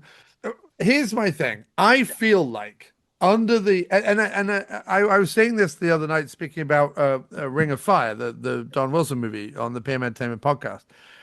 When we did our Wings Hauser episodes, and we were talking about it, maybe a little tongue in cheek about him being a directorial genius and whatever, and talking about like the palette with which he paints and his sort of maddening jazzes and all that kind of thing. But when you look at something like Motel Blue, right? And actually, when you look at something like Ring of Fire by Richard Munchkin, they are much more amateur movies than the Wings Hauser PM Entertainment films, Art of Dying and Living to Die. And they're much less. They have much less artistry to them. And it's suddenly, when you start watching movies like this, even by Sam Firstenberg, and nothing against Sam, he tries to sleaze it up as best he can, but it's still sadly dead on arrival. But when you put this up against something like The Art of Dying or whatever, I don't know. I mean, The Art of Dying, even though it's made by Mad Wings Hauser, drunk on an LA beach, throwing bunny rabbits and stuff around, it still weirdly has a singular auteur vision to it. Whereas something like this, or something like Ring of Fire, which, if PM Entertainment progresses, Ring of Fire comes after all the Wings Hauser movies. Yeah. Ring of Fire should be better than the Wings Hauser movies. Ring of Fire is fine if Yeah. Ring of Fire is like their fifth or sixth movie. As their like 15th movie, Ring of Fire should be better. Yes. And it's similar with Motel Blue, considering Firstenberg's lineage and history at this point, considering Sean Young and the movies she's been in, and even considering Soleil Moon Frye, who's sort of Drew Barrymore light in terms of like, reckless kid actors or whatever who had fame very young. They should all know better than whatever this movie is. Now, that's not to say this movie isn't fun and that it isn't its own form of maddening jazzes, because it is. It is its own form of maddening jazzes. But it never comes close to The Art of Dying in terms of its sheer audacity. No, you make a really great point. When you first brought up The Art of Dying, it kind of made something click for me, too, about this movie, about what wasn't working about it. And I do think the thing about Wings is that for all that we say about Wings, that manic energy that he has, there is something consistent tonally about it, if that makes sense. That like Art of Dying is consistent. Living to Die, which there's all kinds of crazy stuff that happens in Living to Die, but it is like consistently like Wings Hauser has an idea of what he wants to go for. I mean, Kathleen Kinmont, she talked about it in the oral history of PM, where she said, this guy Wings Hauser, he was a Vietnam vet. He came in, he was just like crazy, just going for this whole scene where he wanted me to have sex with him with food everywhere, and he's like making the somebody on the production team like powder his ass so it looks perfect and see all this stuff. And it's like, yes, it sounds so crazy and frenetic, but when you watch it in the movie, like it all makes sense in a Wings Hauser-y kind of way. Whereas this movie, for Firstenberg in particular, like I think objectively, Firstenberg's probably a better overall director than Wings Hauser, but this movie needed a Wings Hauser energy to it to make it work. Robert Vaughn rather is not bringing. Robert Vaughn's a little unhinged in the last scene. The last scene is like, if the rest of the movie had the energy of the last scene, I would have quite liked it. Yeah. But unfortunately, all the guys that they're like hooking up with are just damp squibs. I mean, they're just so unappealing. In Barry Sattles is just you just don't understand it. And is it Spencer Rockford? Right, that's Derek. Yeah, that's Derek, right? Yeah. Then you've got some just question mark cameos in Seymour Cassell and Lou Rawls. Like, what? Right. Where are you getting him? I mean, like, and they're both one scene cameos, and you're just like, where did this come from? And it's just Soleil Moon Frye just like, asking them questions about Sean Young, because apparently there's like some weird religious element to them, that they were like the husband was a preacher or something. Right. Yeah. Yeah. And so you just get those cameras. But you're right. The Robert Vaughn thing, I think Wings Hauser, he would have like had Robert Vaughn doing some different things, because you said most of the movies, he would have cast himself as Robert Vaughn is what he would have done. Yeah. Or even worse, he would have cast himself as Rob Stewart. Right. Yes, exactly. Yeah. And been like, I can play 28, right? Yeah. Right. Yeah, exactly. Wings, no, you can't, Wings. No, it's really inappropriate. You look older than Sean Young's husband in this movie. Yeah, you can't do that. No, but Wings would have probably played Robert Vaughn's character and beefed it up a little bit. You know what I mean? Yeah.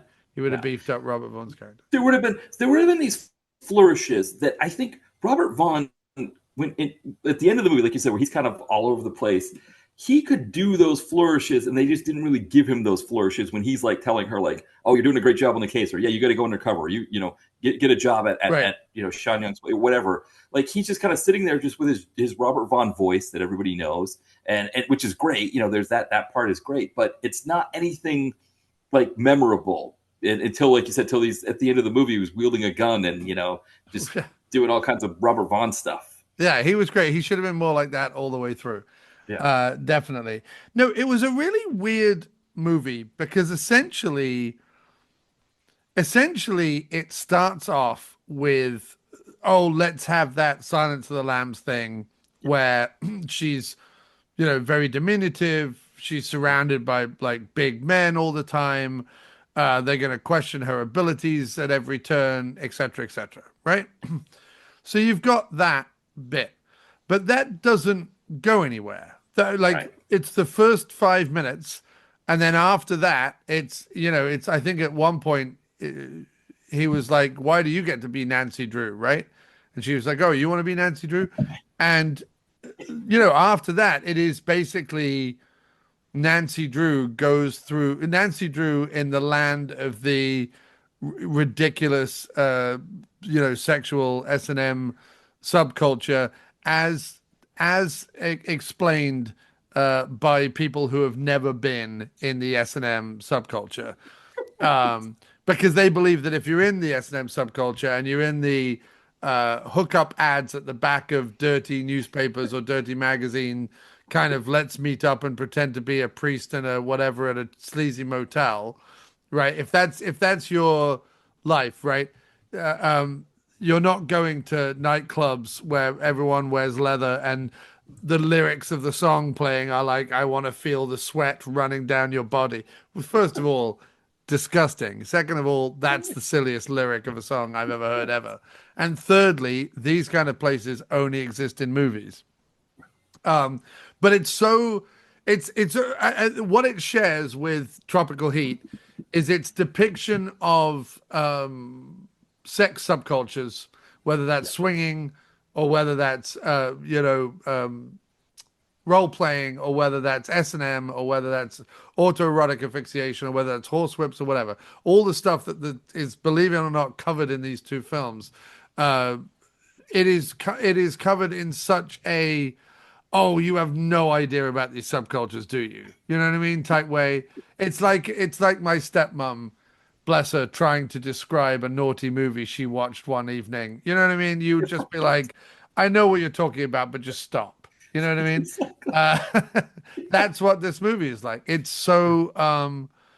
I will say the preponderance of neon and the occasional saxophone was pleasing. I did quite like the neon and noirish elements of this, but in general, the Silence of the Lambs thing, the woman amongst wolfish men type thing, that never plays out really. Other than she is incredibly assured of herself, able to break men's noses and throw men over her shoulder and all this other stuff.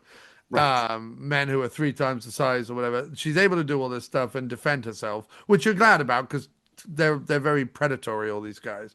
Yes, yeah.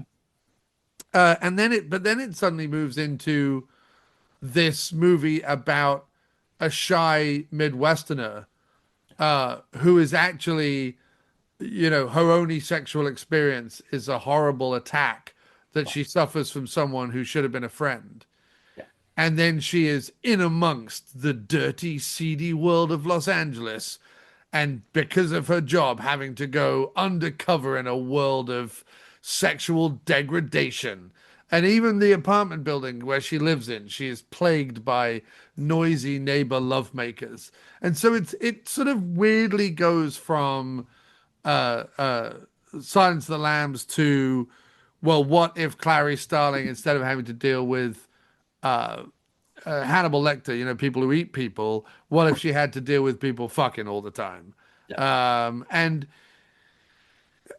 then it brings in the Basic Instinct thing of Soleil Moon Frye being the Michael Douglas character of being like, I've had sex before, but I haven't had daring sex before, and I haven't had sex where I watch my partner make out with another woman or whatever it is, and so it tries to throw everything into the pot. I just don't think it completely succeeds.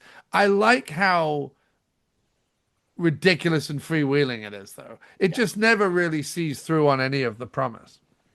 No, that's the thing, right? There's so many of these like things that it doesn't follow through on. So one is Soleil Moon Frye's character a lesbian, and her and also Sean Young as well. And do they have a lesbian? Well, they kiss one time, but that's about it. And I'm not saying we necessarily needed a love scene between them, but it would have been nice if a relationship had formed. I or would have something like preferred that. a love scene between them than the love scene we got with her uncle's gray-haired golfing accountant.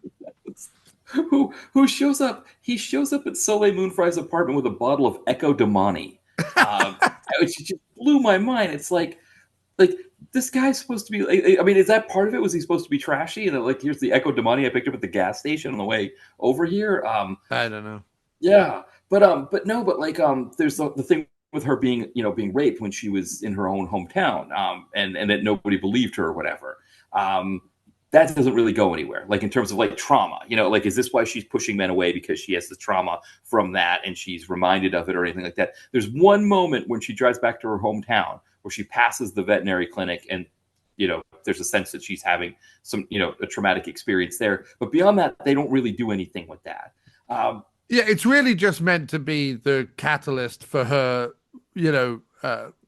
having a punching bag in the kitchen of her apartment and crying when she hears bonking going off upstairs. It's really just meant to be like, oh, underneath this genius physical perfection exterior beats the heart of a sad and frightened Midwestern girl. You know what I mean? That's the cliche it's playing with. It's just not doing it very well. Yeah, no, exactly.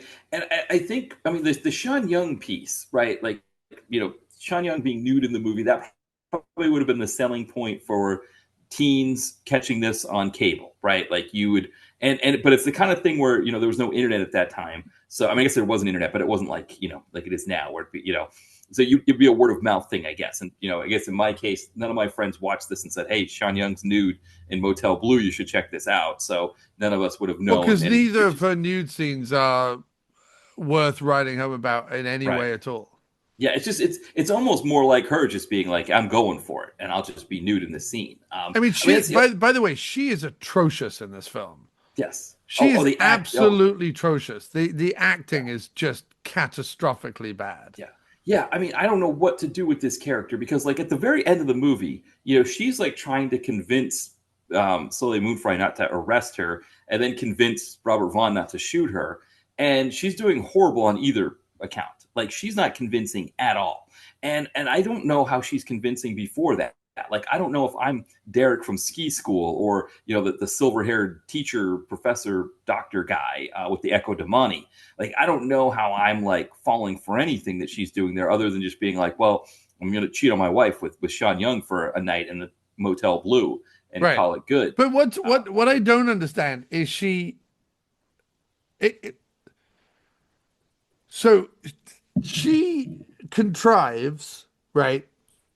I suppose through Robert Vaughn. That's who's helping her, right? Because Soleil Moon Frye goes to work in her office.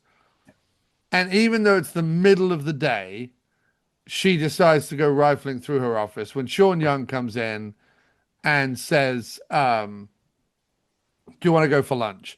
And then is immediately telling her all about her and her husband's extramarital affairs and how they have an open marriage and how she doesn't believe in jealousy. All of this going on while she's shopping for lingerie in what looks like the gift shop of a fancy hotel. And I'm like, they just met, right? And she was like, oh, I was trying to look for a place to have my lunch. Oh, well, you can come to lunch with me. No, it's fine. I've got to go back to work. No, come to lunch with me. Okay, all right. And by the way, that's how stilted the dialogue is. Next thing you know, she's literally coming out of the elevator saying, yeah, we have an open marriage, but. And I'm like, wait, how do you go from hello, new male girl, or, in the course of an elevator thing, you go from, do you want to go for lunch? Oh, all right, I'll go for lunch because I don't want to feel bad in front of the boss or whatever. And to, oh, let me tell you about my open marriage and why I'm, very happy being who I am and fucking who I'm fucking and all the rest of it. And you're just like, that's a leap. The Wibleys who wrote this. That's a big leap that she's just going to do that. But it's also a big leap that she's said to Robert Vaughn, look, I need to kill my husband. This is how I'm going to kill my husband. You need to get a female agent, right, to investigate me. And by investigating me, she's going to fall for my sexual intrigue. I'm so sure that she's going to fall for my sexual intrigue that I will be able to clumsily and haphazardly frame her not very well for the murder of my husband. Yeah. And just because the drunken professor that I sent over, I guess, to sleep with, but he does no, she doesn't send him over. She Soleil Moonfrye calls him up the night before and says, "Can you come over?" Like Right. they're old friends. Right, yeah. Because so she went to go see him because she wanted to get information on Sean Young, and he's like, "Well, hey, why don't we hook up sometime?" Essentially, is what he's saying, but he's like, kind of like, "Oh, Say like, that at the end of the home no." meeting? He says it more like, you should be my patient, and you should come hang.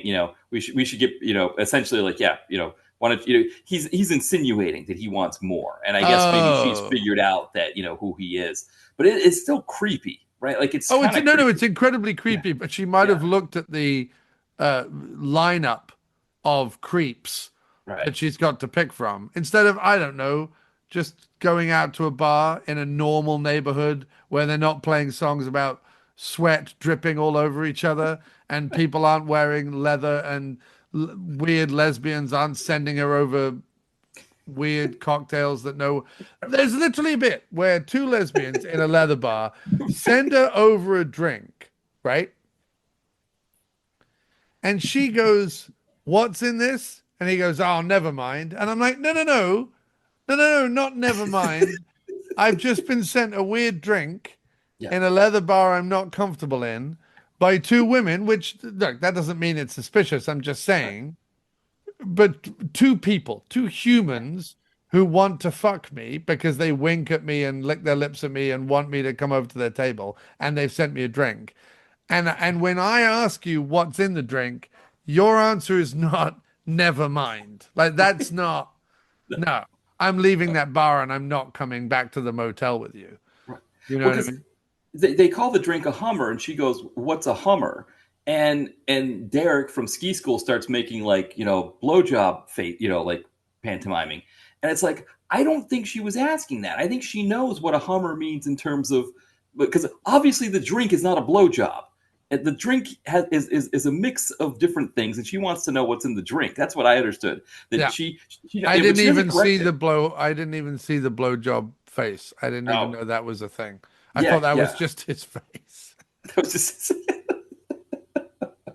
right. Because I mean, again, that guy is perfect as the dud buddy of the bad guy in Ski School, right? The heel character. He's perfect as that guy, as the heel. But in this movie, you're just like, man, okay. I mean, what, and I mean, the other thing too is that Sean Young tells Soleil Moonfrye, well, if you don't feel comfortable with him, tell him you're a virgin, because then he'll be nervous and he won't want to have sex with you. And of course, he's like, well, geez, if you're a virgin, let's get out of here. Let's and then he starts taking her picture just at random, and she's just like, she's like not comfortable with it or whatever, but she's like, okay, and we're meant to believe that Sean Young has set all of this up. Right. Yes. Yeah. At the end, because at the end, when she gets arrested, after the husband's killed or whatever, she comes in and the cops arrest her.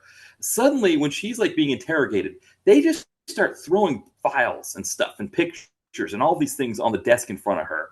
And it's just like, you got to put the goggles on, because the loose ends are coming from everywhere as they're starting to be like, this was all Sean Young's scheme the whole time.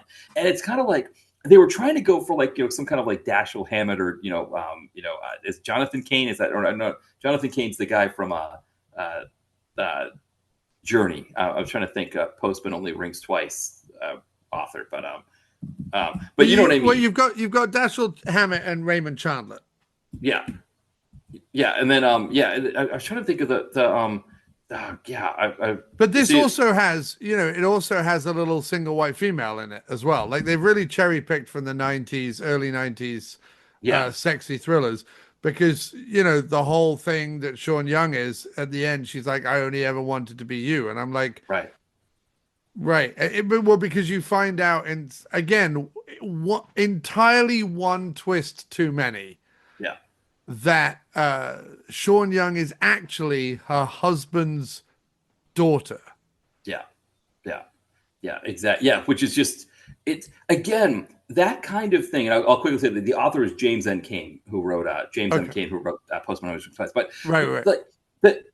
when you find out that Sean Young's husband, you're right, that she's actually the daughter instead of the wife, but they're kind of both, right? Because she is married to him.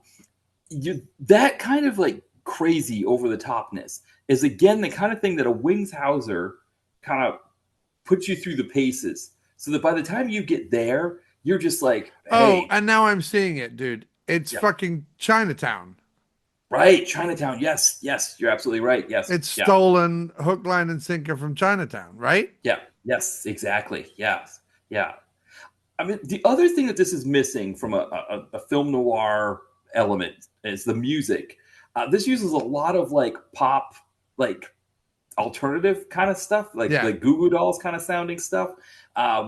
Music like that you're just like, it's supposed to make it younger, I guess, or this is what Soleil Moon Frye would be listening to, but there is something about the jazz score that gets you into an erotic thriller. That I think, again, the fact that it was this music where it's just like, okay, what is this alternative band that's playing? That just does not get me in the erotic thriller mood the way a saxophone does. No, but what I will say is this. I think that Firstenberg is trying his best. I think the Wibblies are squarely to blame for this stinker. Yeah. No, he's a director for hire, I think, right? He was a director for hire in this movie. And, it's interesting. He was a director for hire for the American Ninja movies and stuff like that, too. Except that he knew Golan and Globus. Right, yeah. They brought him over from Israel. He was an old pal of theirs. He sort of helped set Cannon up a little bit. Yeah. But, he wasn't, I think he'd even said, he didn't plan on doing action movies. He just he got the movies and he made them. And he made something with those American Ninjas. He makes them something different, right? He makes them unique is what kind of what sets them apart from the Ninja movie. The fact that he's a dramatic director doing these action movies, it gives them a sense that gives them a uniqueness. But it's interesting that coming around the other way, that him doing these erotic thrillers, but again, maybe because the American Ninja script is pretty, there's nothing crazy going on in that script. And maybe with this, it's like all these moving parts, he just kind of was doing the best he could with it. Oh, I mean, there's plenty crazy in American Ninja, but it's all within keeping with the genre-specific craziness. Yes. This is like someone took every single storyline and genre-specific craziness, put it into a blender, made it into some kind of grayish paste, handed it to Firstenberg, and Firstenberg went, I suppose if we put some blue spray paint on it, we could sell it as Play-Doh. You know what I mean? That's kind of what this movie is. Yeah. The Wibblies have fucked it up, and Firstenberg's like, maybe we can turn it into something. Right. Maybe we can turn it into Silly Putty. Yes. Well, the one thing I will say that he does a pretty decent enough job with is that he kind of anchors this movie onto Soleil Moon Frye. Like, she's almost kind of his muse. Like, there's just a lot of shots of just her face in the movie. Right. And I do wonder if, as he was trying to figure out what do I anchor into this, I think the movie itself, knowing they had Sean Young, I think they would have wanted her to be the thing that everything revolved around, because Sean Young was the name. Sean Young was the person that would get people watching. She's so bad in this. She is. Exactly. There's one bit where she laughs, and she literally goes, and I'm like, wait, no, do a second take of that, Sean. What the fuck was that? Right. But I wonder if Firstenberg picked up on that and said, okay, well, Soleil Moon Frye is trying, right? She wants to get out of this sort of like this, child actor image. She's really going for it in this movie. So I'm going to focus on her. She's biting her lip and playing with her finger and yeah. Yes, all that kind of, like she's, she's talking to Rob, and all that stuff, and Rob Stewart and that. But I think that was his attempt to try to make the best of this movie. It was like, okay, this is the one thing that's going to work. I mean, Rob Stewart's character, he knew he'd worked with him before, but that, the character itself doesn't really make a lot of sense. Like you said, it's like, oh, Robert Vaughn was like, right, no, because the reason why he doesn't get the promotion is because they give the part to Soleil Moon Frye because they want her to set her up, right, to kill the husband. That's the whole part of the deal.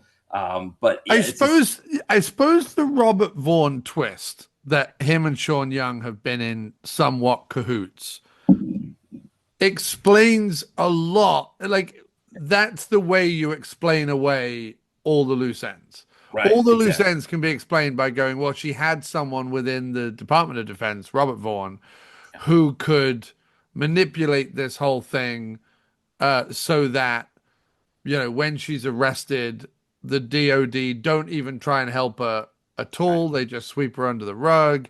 That how is it that she gets the primo case Yeah. over Robert Stewart Yeah. because of Vaughn? Uh, so I think Vaughn is sort of the get out of jail free card of the movie, I guess. Right, because also Vaughn's involvement explains why when Soleil Frye is rooting around in Sean Young's office and Sean Young catches her, instead of Sean Young being like, "What the hell are you doing in my office? Get the hell out of here! I'm going to call security." She's like, "Why don't we go get lunch?" Right, because it's Right, and then there's also the bit that Sean Young comes back to her apartment, opens conveniently opens the drawer in which Soleil Moonfry has taken. Again, right, stupid people in these movies. She right, takes a photograph right, from a person she's meant to be observing, right. and I'm like, why would you do that? Yeah, Why would you do that?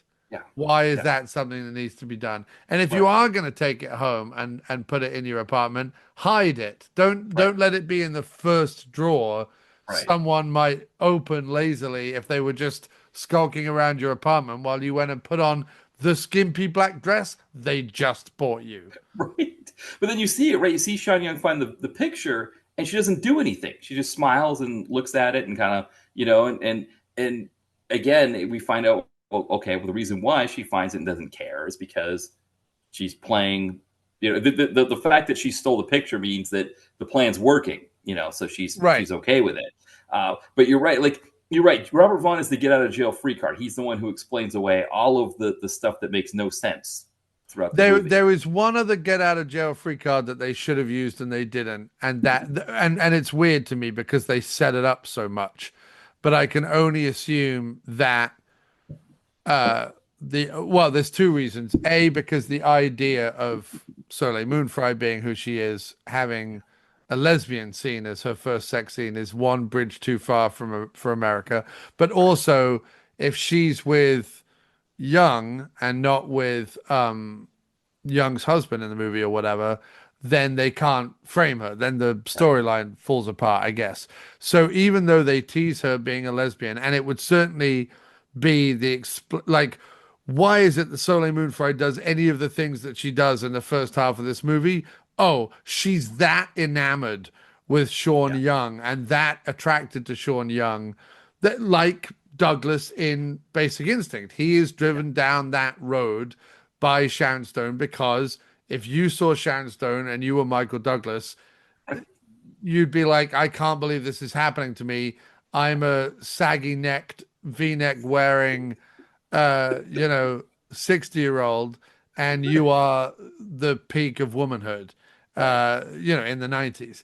That makes sense because you go, oh, he's thinking with his dick. Makes total sense. As a man, you watch it, you go, totally fucking understand it. Basic Instinct makes total sense for me. I understand how he is lured into the world of Verhoeven nightclubs and, lesbian encounters and whatever. I totally understand how that is happening, right? In this movie, Motel Blue, the only way that makes sense is if she is that enamored with Sean Young, because we already know that if her first experience of heterosexual sex was A, against her will, and B, with whatever, that she doesn't trust men Right. anymore. And as we see when she tries to be set up with any man, or even when she tries to get set up with a husband, uh, she rejects both those men. She beats the hell out of them and leaves. Like she doesn't want it. It makes more sense that she wants to be with women and she finds women more comfortable and women more loving and women more supportive because she is only ever groped, ogled, asked out, raped, or whatever by men. It makes sense that she wouldn't have anything to do with men. So I think that's the other thing that is so terrible about her going with the doctor from the college, is that not only is he doing it with his students, not only is he the guy who would like pick Sean Young up the back of a magazine or whatever, but he's yet another symbol of oppressive masculinity that she absolutely should not be having sex with.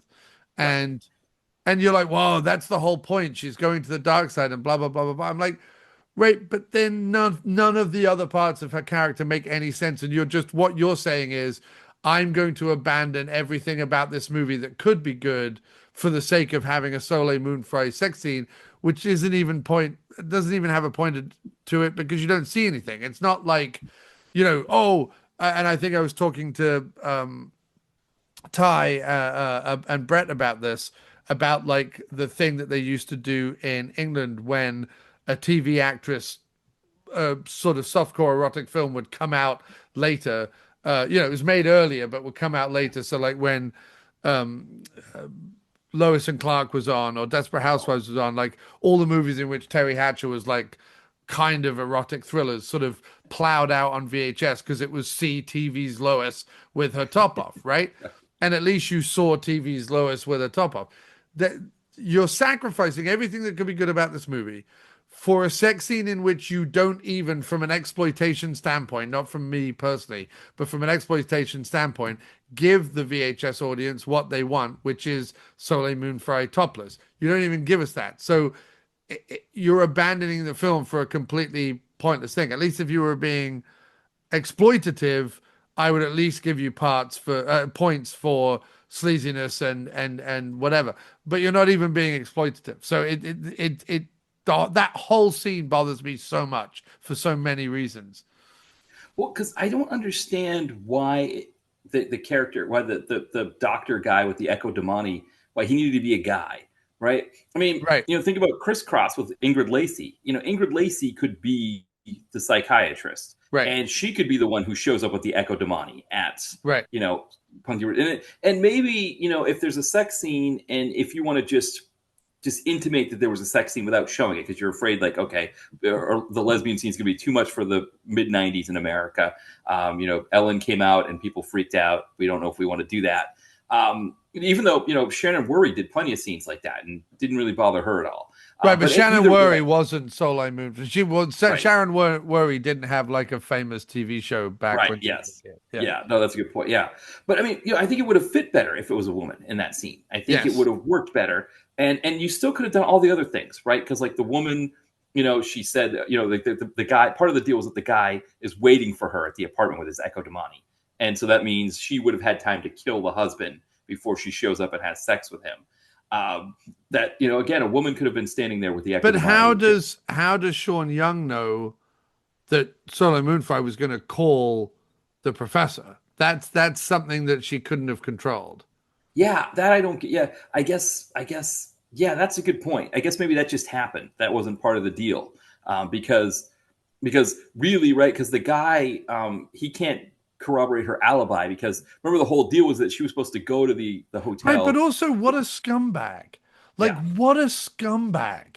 Yeah, he is brought into the investigation, and instead of backing up the woman, right, that just gave him, sex or whatever, right. When he didn't deserve it in any way at all, right? Gave him this night of passion. Yeah. When asked, when did you meet up with her or whatever, he's like, I don't know, keep me out of it. What right. a scumbag. I was waiting. I thought she was going to stand me up. It's like, no, even in the 1990s, yes, sure, people didn't have cell phones, so they couldn't look at their cell phone and see what time it is, but they had watches. That guy had a watch on. There were clocks on stoves. There were clocks on VCRs. There would have been a way for him to know what time it was when they walked into the apartment, and he could have made a note of that and said, okay, yeah, and the time of death was essentially when they were having sex. But also, to be fair, to like, time of death is always vague within sort of 3 to 4 hours anyway. Yeah. And rarely, if ever, holds up in court when it's this close. So, for example, you could say, well, I think he was murdered between 9 and midnight, and he could be like, well, we were having sex at 10:30, and you're like, well, that would still have given her time. Like maybe it was 9. And you could say, right, but maybe it was midnight. Like it casts enough reasonable doubt that it wouldn't be pertinent in a case anyway. And I understand that I'm talking about reasonable doubt and pertinent in a case in a movie that has no interest in any reality that anyone wants to understand as being normal. But I'm just saying, also this whole we just locked her up and threw away the key for weeks and weeks and weeks. I'm like, based on what? Like with what? Like how? Like it was all ridiculous. Oh, she put an ad in the back of a magazine. Okay. Yeah. Like, do you have her? I mean, I suppose they have her fingerprints on the door. But then this is the other thing. There's a great bit at the end that doesn't make any sense either. Robert Vaughn goes, if you had any sense, the system, you could disappear within the system and never be found, right? And that sets up the ending where she basically plans to disappear and go. But do you know what she does, Matt? She doesn't at any point wipe down any of her fingerprints in that building. Yeah. And what do we know about fingerprints? Like, okay, maybe she could cut her fingers off, but like in general, her fingerprints are all over that place. Robert Vaughn, on the other hand, had gloves on. Yeah. So she would be found in a matter of days. Like this. Oh, she took all this money, right? She doesn't have plastic surgery. This isn't tropical heat. Right. She takes all this money. She buys a brand new BMW, by the way, which I've been joking about being such a man's car the whole time, but no, it's she buys a brand new, mid-range BMW, right? So all you have to be like is this woman with this fingerprints who looks exactly like this woman in this picture because we have lots of pictures of her because she was a federal agent. Yes. Is now has all this money, and the moment she spends any of it, whoops, there we go. So it's like the end. Even the ending doesn't make a lick of fucking sense. Suddenly she's wearing a headscarf, calling herself with a dog. With a dog that's never even mentioned. Like she's driving along with a massive dog. He's just like crawling around the back seat. Well, I guess that's because the horrible story she tells about being attacked at the vet assistant's office, he murders a dog. So I suppose she's meant to buy a dog to like pay back or to straighten her karma out. Yeah. We're all meant to be like, well, she got a dog, so it's okay. She's run away with millions of dollars and essentially has given up her entire life, Matt. Like, is this someone who dreamed about being in the Department of Defense and then like just gave it all up for cash? And I don't know. The movie's mad. It is. It's one of the things, like because we've seen now. This is like we've done the 2 bedroomizes. We've done the 2 Harry Hamels, and now we've done these 2 movies. I mean, Criss Cross isn't necessarily an erotic thriller, but this definitely is. And I would say Criss Cross is a neurotic thriller. It's an erotic thriller. It's a neurotic thriller. This is more of an erotic thriller. Yeah, but also, I mean, we did talk about Living to Die as well on After Movie Diner, but I think there's something about these movies where like when we were talking about Bedroomized 2, where Wings Hauser is going around at the end beating up cops. But because somehow he's found not guilty of being the killer, it's okay that he was beating up cops as well, right? Like it just doesn't matter at the end. And there's something about these movies where like these endings happen where it's like it just doesn't matter that all this other stuff happened. I think that I was thinking with the Harry Hamlin movies that there's something similar. It was just like because that there's that whole thing at the end with Nicolette Sheridan's character, and they find out that I don't know, but all the stuff that happened there was just like, okay, we've solved the crime, the bad guy's arrested, everything's okay. It's the let's erase all the plot ends that don't tie up, just by saying, and she drives off into the sunset with lots of money and a bad pop song playing on the radio, and a dog, and you're meant to go, oh, okay, that whatever. Either that, or it's meant to be like, oh, so the whole time, Sean Young wanted to be her, but the irony is, she turned out to be Sean Young, whatever. And she's going to go off to Vegas and throw money around and, probably get.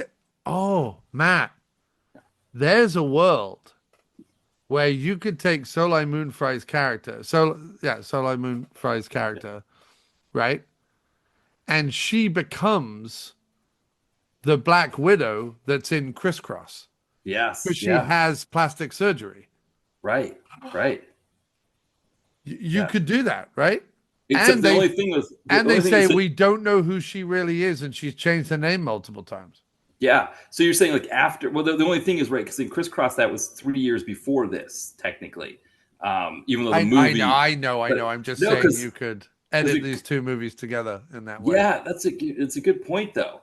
I was thinking you were going to say that like she goes on to meet up with Wings Hauser and Living to Die, and she's like right on the motorcycle. No. I was just thinking because she becomes the Black Widow by the end of the movie. And you could also argue that, the Black Widow in Criss Cross, yes, she's had facial reconstruction or whatever, but maybe it was multiple Black Widows. Maybe it was like this. Maybe it was that Sean Young was the Black Widow for a while, and then Soleil Moon Frye took on the Black Widow mantle, and then she was the Black Widow for a while, and then the woman from Criss Cross became the Black Widow. Like, you could simply say that it jumped from person to person.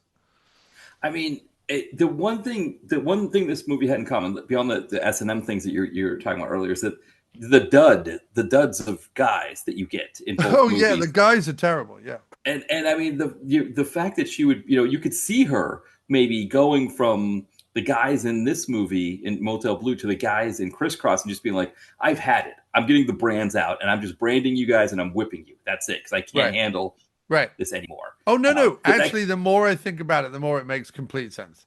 Yes, I mean, the only other thing I think the character that played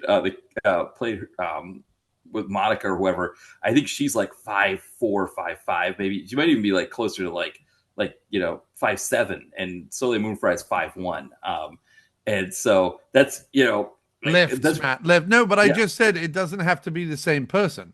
Yeah. It could be different people. Like in this movie, right? Oh, I see what you're saying. They're passing on the mantle. So she meets Monica in Vegas and trains her in the ways of Black Widowery.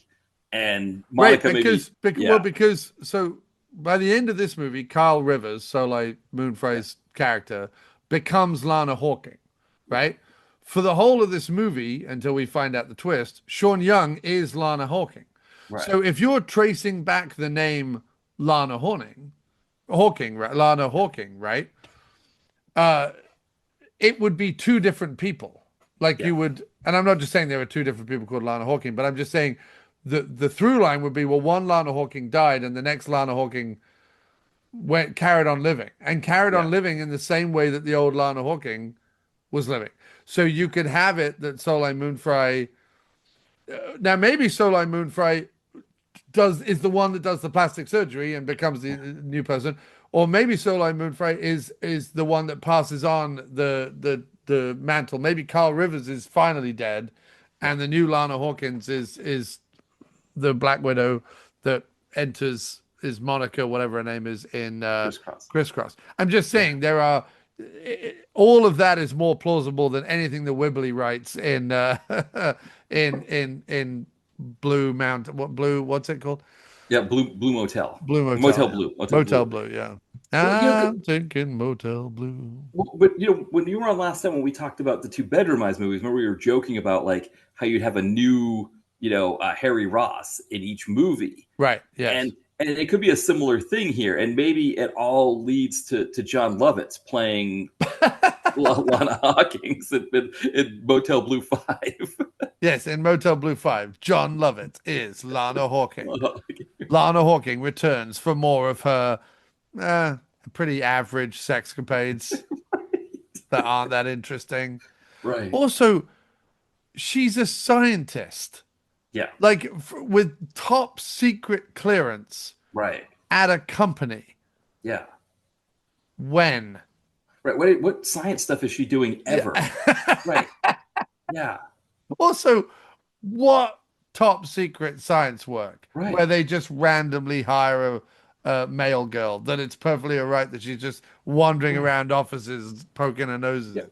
Yeah, that's another thing too, because the whole security clearance thing. It's not just like, oh, you're just gonna go, you're the male person, you can just go rooting around. I mean, because it's the whole thing, right? If she's got this top secret clearance, her room should be locked, and the male girl should not have access to that. And her room should be a lab, right? Not like a corporate office. Right. Like, what is she like? That's the plot hole where it all Right. falls. You can't Robert Vaughn your way out of that one. Right. There's all this horseshit about how they were a religious couple and he was a preacher and she was a blah blah blah and whatever. Yeah. But none of it leads to her being a science. And is she a science? Like, did Robert Vaughn set her up in the science thing in order for her to kill her husband? Like, is being a scientist some weird part of her plan to murder her husband? Yeah. Because could she equally be a soda fountain operative? I mean, because wouldn't that be something that Soleil Moon Frye would have uncovered? It's like, hey, this person doesn't do any science. There's zero science. She's always hanging out in a weird apartment with Robert Vaughn. Yeah, it doesn't make a lick of sense, Matt. This movie's nuts. No, it's bonkers. It's the novelty of it. For one, again, Sam Firstenberg, it's seeing another Firstenberg film and just sort of kind of just lining this up in his filmography as just another one. I mean, Firstenberg's one of those directors where I don't think I'm going to watch Spiders 2, but I'll see everything else that he's done, that I'm missing. So I would have watched this no matter what, just because he's one of those directors I want to see everything from. And that's probably the big thing. I mean, I guess there's the Soleil Moon Frye aspect. There's the Sean Young aspect. I mean, I'm very glad I watched this. I'm not. Yeah.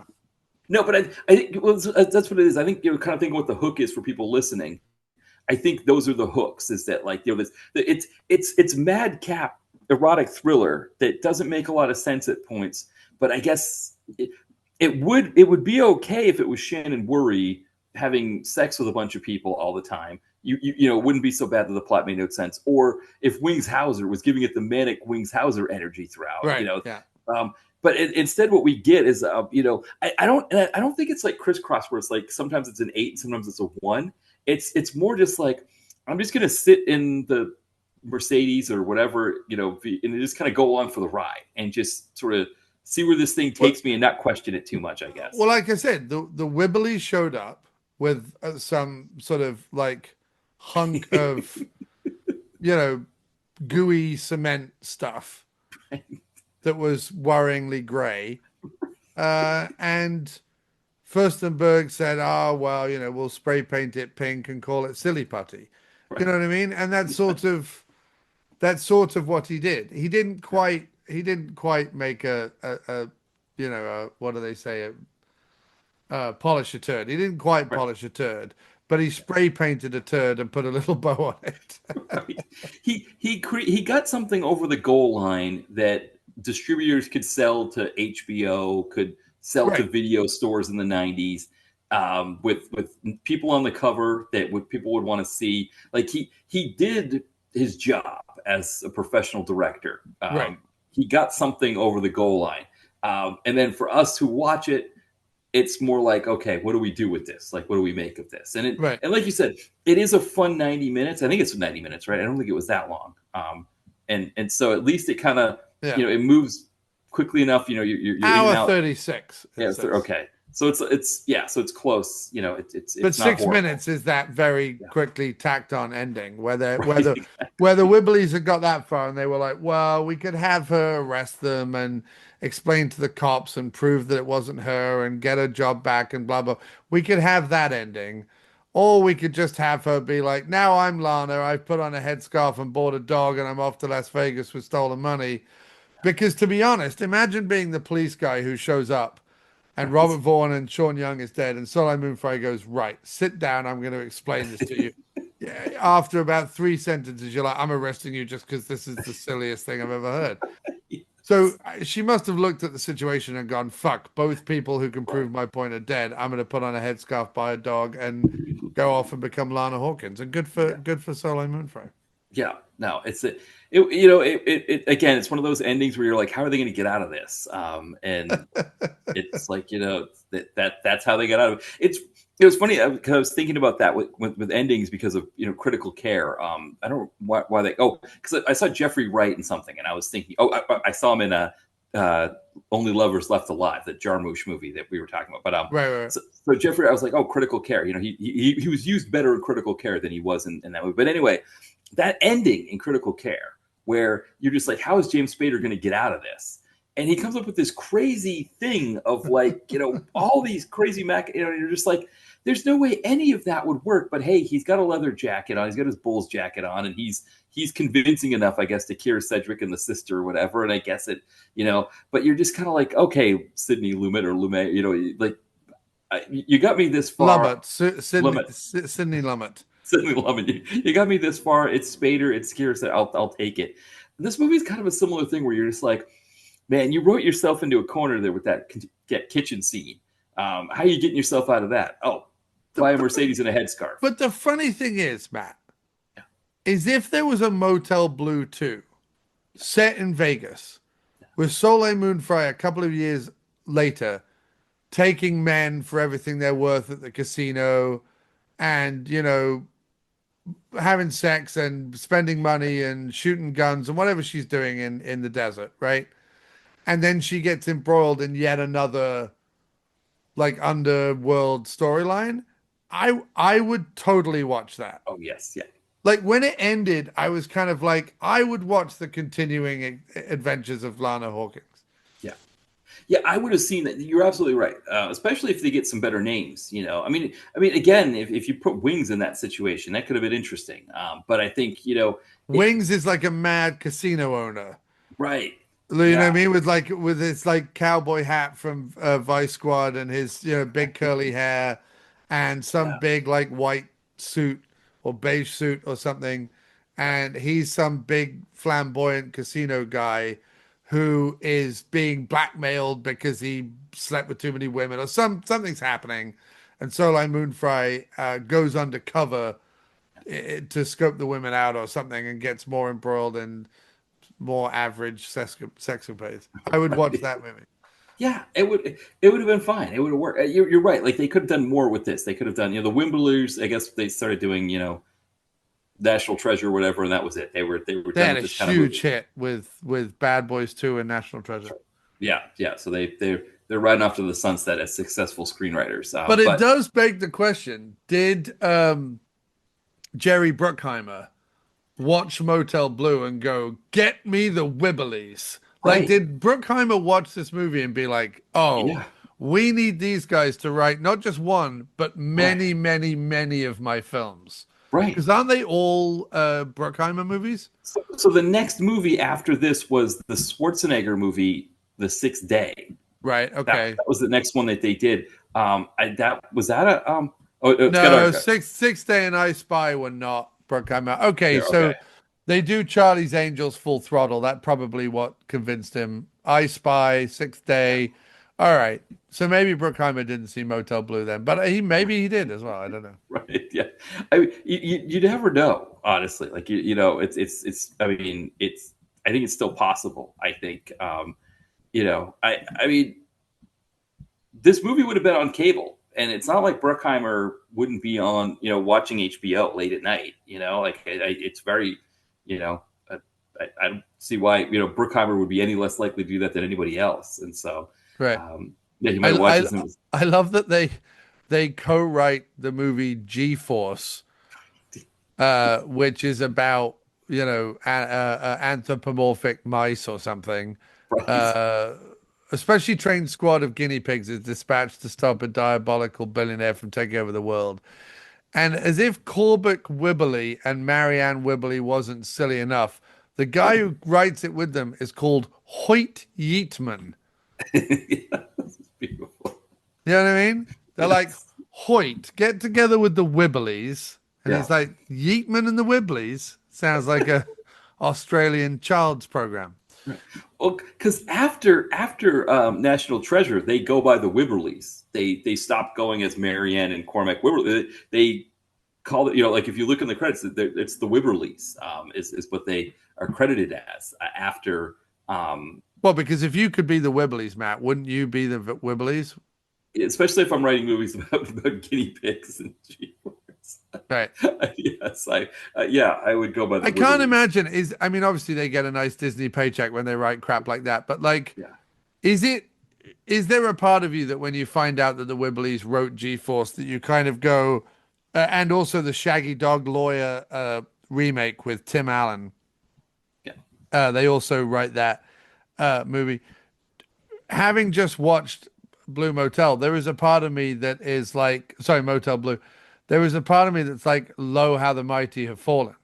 You Yeah. know what I mean? Because at one point the Wibblies were like all about,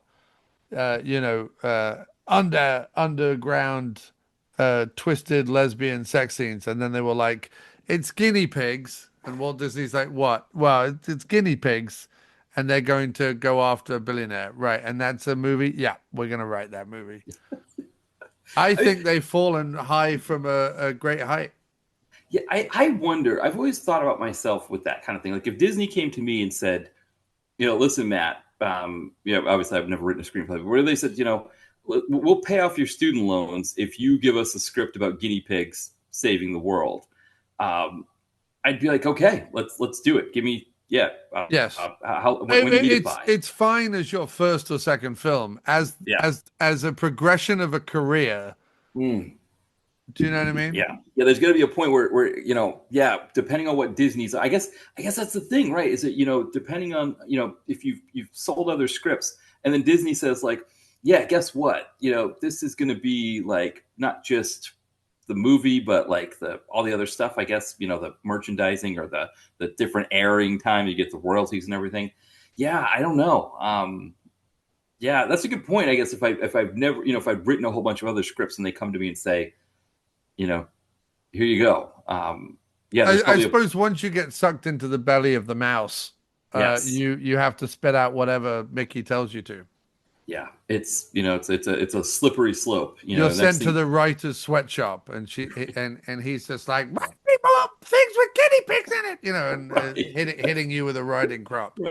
It'd be like the Oliver Twist and ask for more tortilla soup, right? Please serve it. That's just like it's. Yeah, to which Mickey goes, fine, but I'm sending out my worst henchman to Grasshopper Junction to get it for you. It'll be 5.5 hours before you get it back. Right. Yes. In 125-degree Arizona and Californian heat.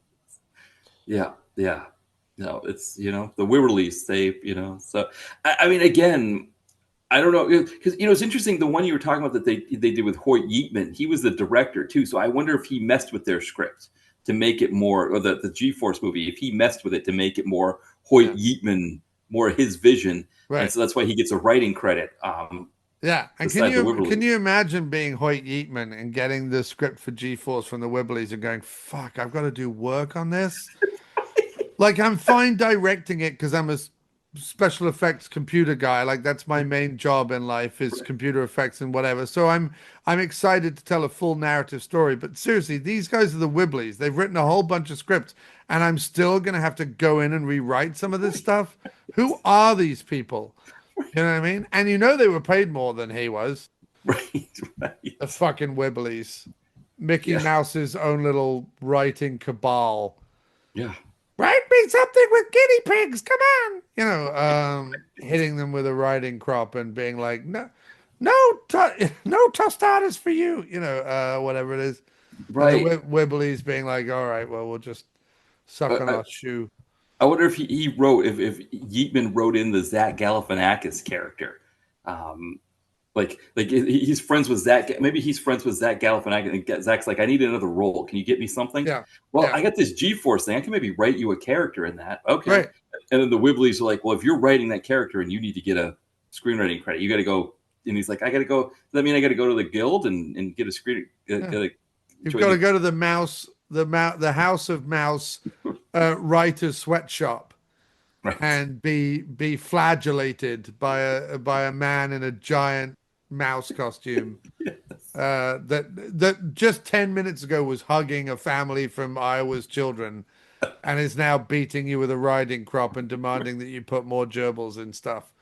And it turns out to be an entirely big, audacious plan by Richard Gere to get more gerbil-based stories told.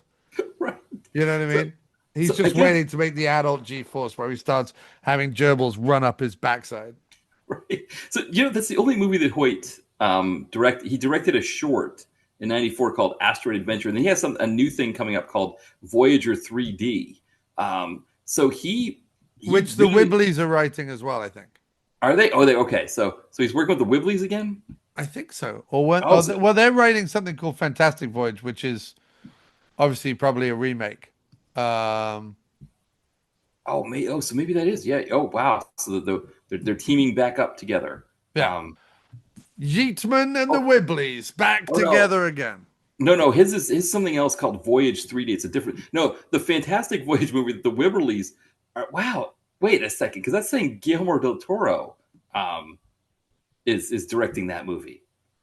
Oh yeah, with the Wibblies writing it. There's like so the movie has it has 9 writers, two of which are the Oh, Wibberleys. yikes! That doesn't bode well. Yeah, so I guess it's got part of it's the 1966 story, so that's some of the other, but yeah, there's a lot going on there, and the Wibberleys. I'm wondering if they had created a script in the past, and then Guillermo del Toro got a hold of it, and now they're trying to make it into something now. It was a script that's just was sitting in the vault somewhere, and now they're making a movie out of it. Yeah. How sad. How Yeah. sad. Whenever there's more than like 2 writers, don't trust the movie. Yeah. No. What was the joke in Space Mutiny when the MST3K guys were seeing all the screenwriters, and they're like, passed from screenwriter to screenwriter in a desperate attempt to save it. It's like, yeah, it's kind of what happens there. I mean, the Wibberleys, 2 writers is enough. I think I'm wondering if Motel Blue would have been better if it was just one Wibberley as opposed to both. But I feel like they stretched out the National Treasure about as far as it can go with the the sequel and the TV series. Right.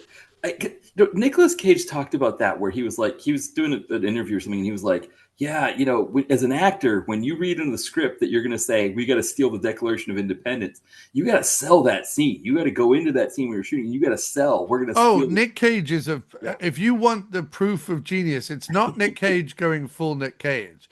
It's Nick Cage getting the script for National Treasure and being like, how do I make this work? Right. And then he makes it work.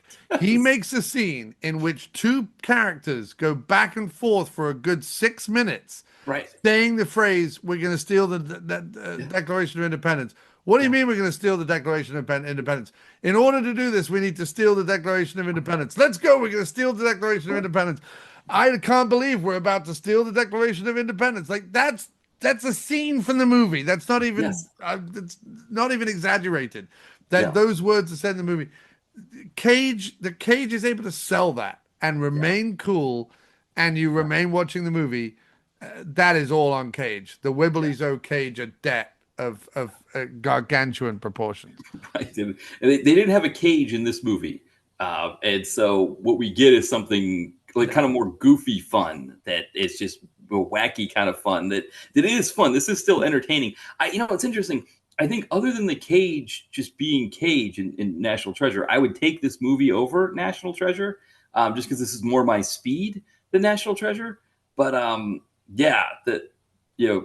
again, Nicolas Cage, and that when I watched that with my friends, because his character name was Gates. My friends are big Star Trek fans, so I kept every time they would say his name Gates, I would say McFadden, because she played Crusher in the movie, and so it didn't get old for my friends, fortunately. I think that's kind of how much we weren't fans of the movie, but yeah. Yeah, it's a weird one. It's a real weird one. And then there's like Jon Voight skulking around, and we're like, really? We're putting Jon Voight in Walt Disney movies? Right, we don't need Jon Voight anything. Well, yeah, with Motel Blue, is there anything else about there, or just these 2? No, I'm actually fading pretty heavily. Yes. Well, did you want to plug anything before we wrap up? Well, no. Look, this has been an absolute joy. Thankfully I don't have to edit it together, but right. My goodness, have we gone on about some stuff? Yes. But that's what we're meant to do, Matt. That's the fun. People either tune in or they don't. I'm betting they really don't most of the time. However, you should do, because we're funny and we're fruity, and it's all happening. But no, in terms of anything to promote. Just that we have a Don the Dragon Wilson episode coming up on the next PM Entertainment podcast show. We're going to be talking about Ring of Fire. We're doing that with Corey Danner, again, who's returning to the show. And we talk also about, talking about Sam Firstenberg.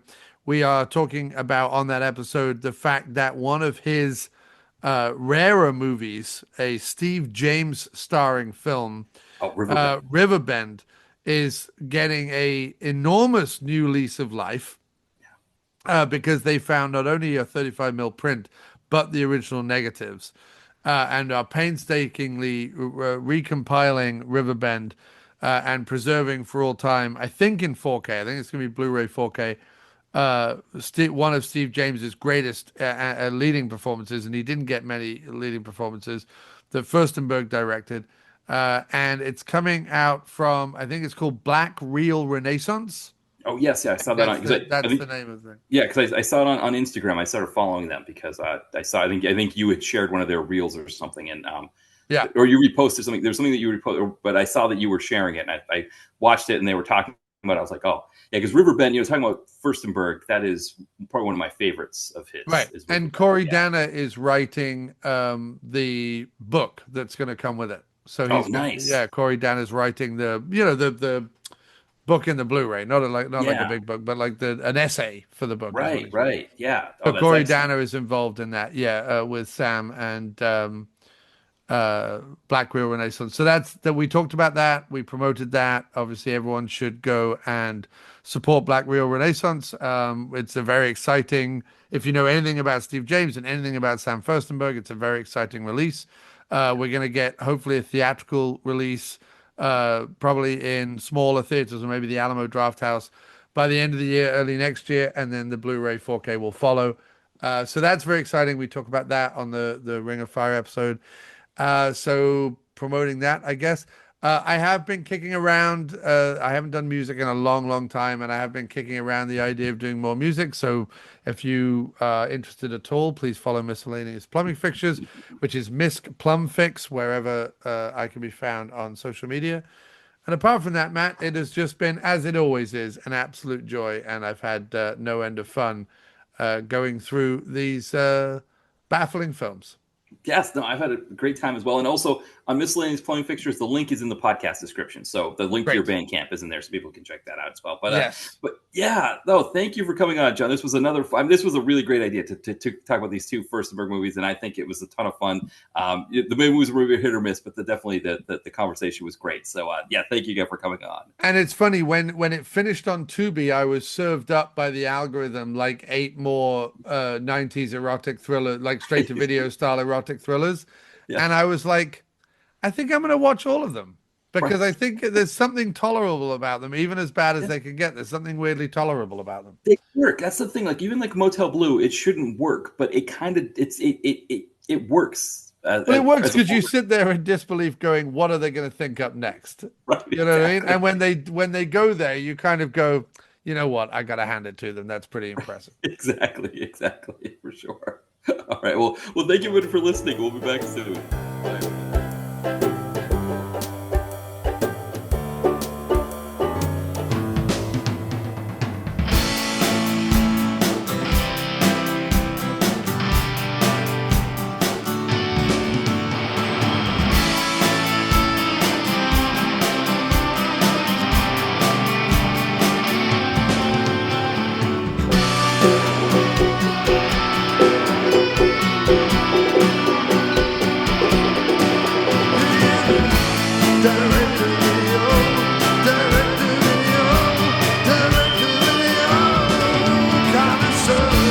Direct to video.